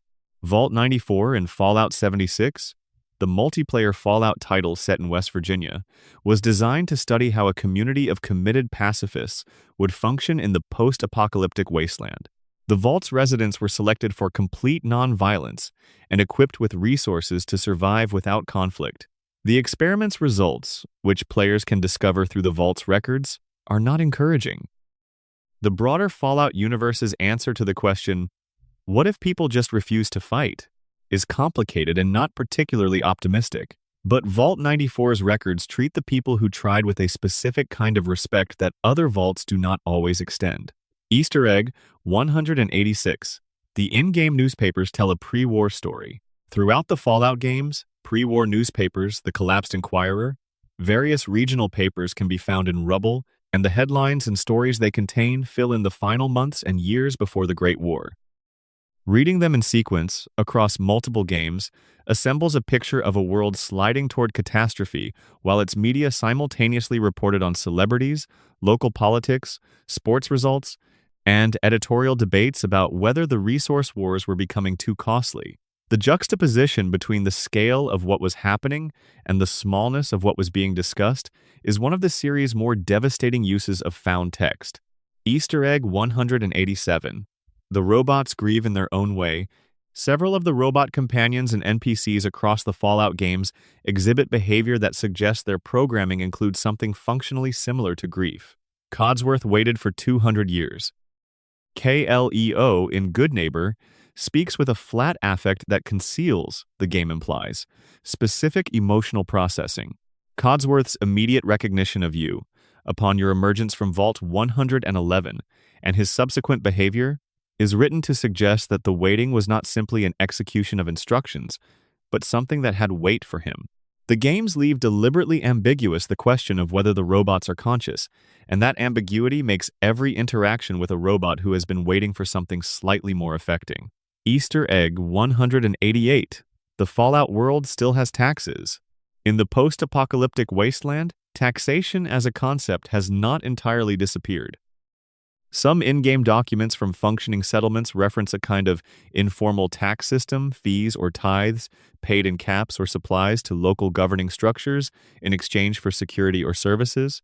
The NCR explicitly maintains a formal tax structure in territories under its control, which is one of the frequent complaints of the people living in those territories.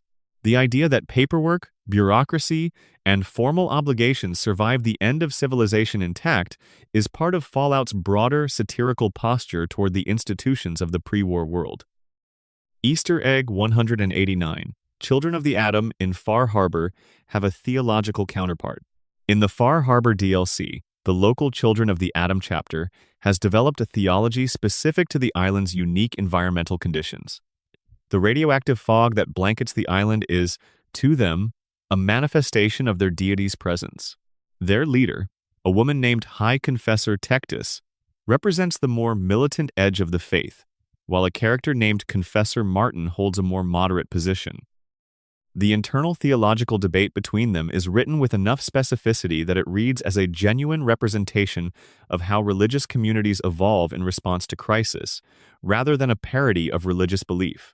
Easter egg 190. The Fallout series always has a character who asks what makes us human. Across every Fallout title, there is at least one character whose primary narrative function is to ask explicitly or implicitly what separates a human being from a well-made imitation of one. In Fallout, the question is raised by super mutants. In Fallout 2, it becomes more complex. In Fallout 3, the ghouls push at it. In New Vegas, the artificial intelligence of the Securitrons and ultimately of House himself complicates it.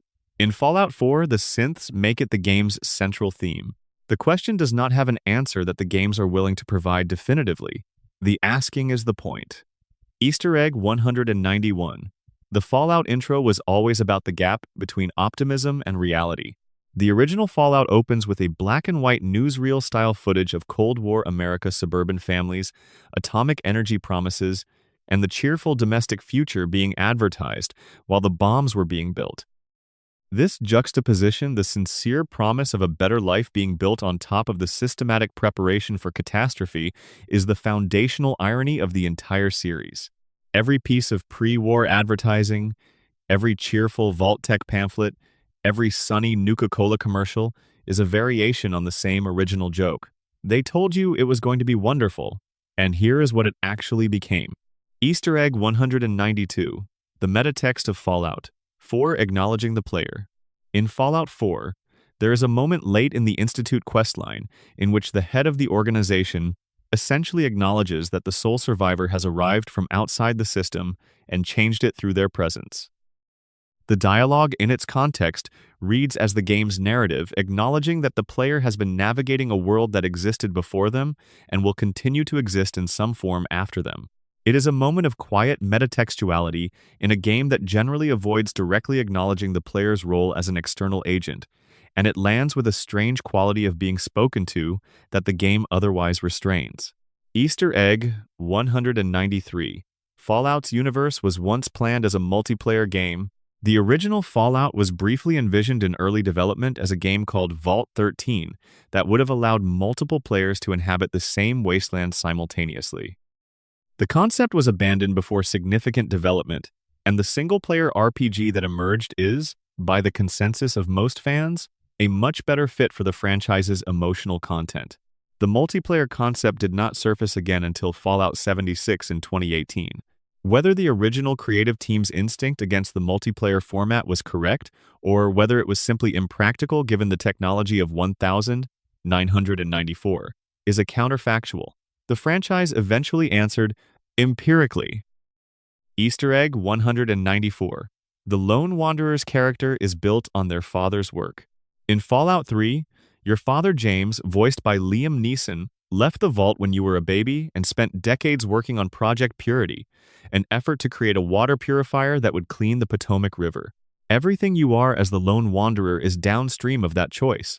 James chose a project over his child, came to believe they were safe in the vault, and never fully reckoned with what that choice cost until the game's final acts.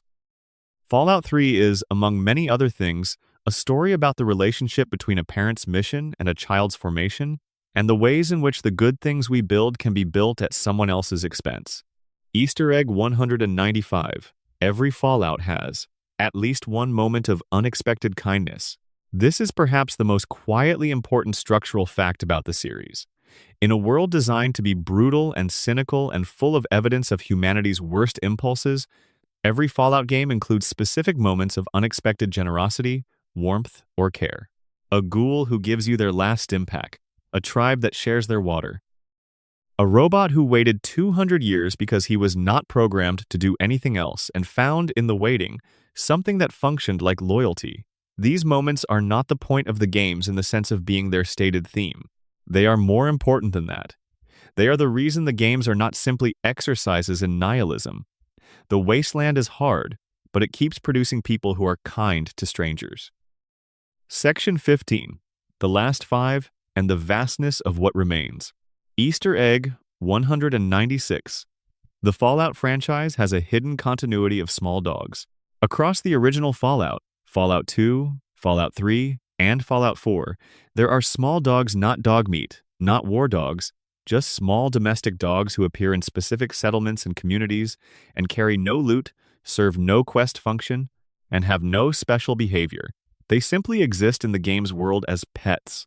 Someone on the development team at multiple different studios, working on multiple different games over multiple decades, kept making the decision to include small domestic dogs in post-apocalyptic settlements.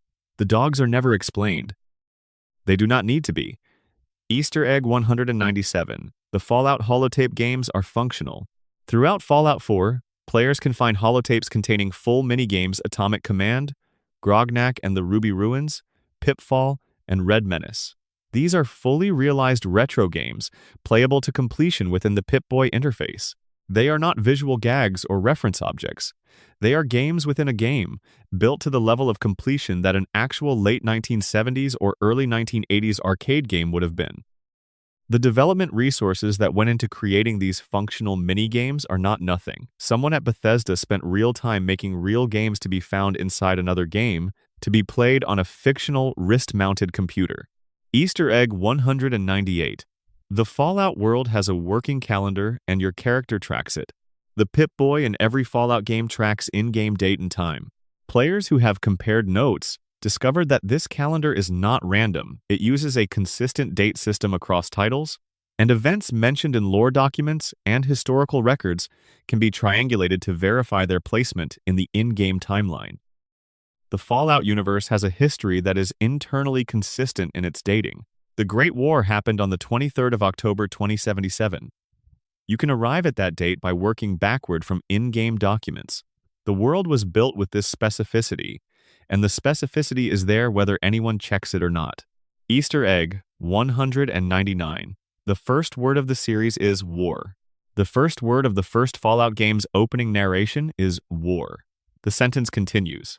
War never changes, but the fact that the series opens on that specific word before context, before subject, before verb establishes immediately what the franchise intends to be about. It is about war as a condition of human existence, not as an event. The war in Fallout is not the Great War specifically. The war is the permanent state of conflict that the Great War was only the most recent expression of.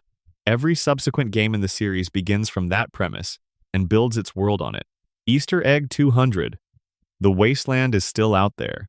The Fallout games are ongoing. As of this writing, the franchise is active. A television series has introduced the universe to new audiences, and additional game content continues to be developed. But more importantly, within the fiction itself, the Wasteland is ongoing. The events of every Fallout game leave the world changed but not resolved. The water is cleaner in some places. Some vaults are open. Some wars have been won. But there are still settlements without food, still people without shelter, still entire regions that have never been mapped since the bombs fell. Somewhere in the fiction of the Fallout universe, right now, there is a courier walking towards something with everything they own on their back. No map, bad odds, and the specific quality of stubbornness that the Wasteland tends to select for. The Wasteland is still out there. It is always still out there. And it is full of things waiting to be found. And that is 200 settled into 200 places across this impossible world. If you made it this far through the night, you have been keeping company with the Wasteland for a long time now, and I hope it has been a gentle kind of darkness to sit with. The Fallout series has always understood something true about the human condition, that people leave marks on the places they have been, and that those marks are worth finding, and that the finding of them is a form of honoring what was there before. Every Easter egg in this list is a small act of that, honoring a game developer saying that this thing I know deserves to exist in the world I am building, even if no one ever finds it, even if it is just there, in the dark, quietly. The Wasteland remembers everything. If you enjoyed spending this time in the Wasteland together, please leave a like and subscribe. There is so much more to explore, and we will take our time with it. Drop a comment below letting me know your favorite hidden detail in the series. I read everyone. And wherever you are tonight, I hope the walk home is quiet. War never changes. But the people who remember it and what they do with the remembering that changes everything.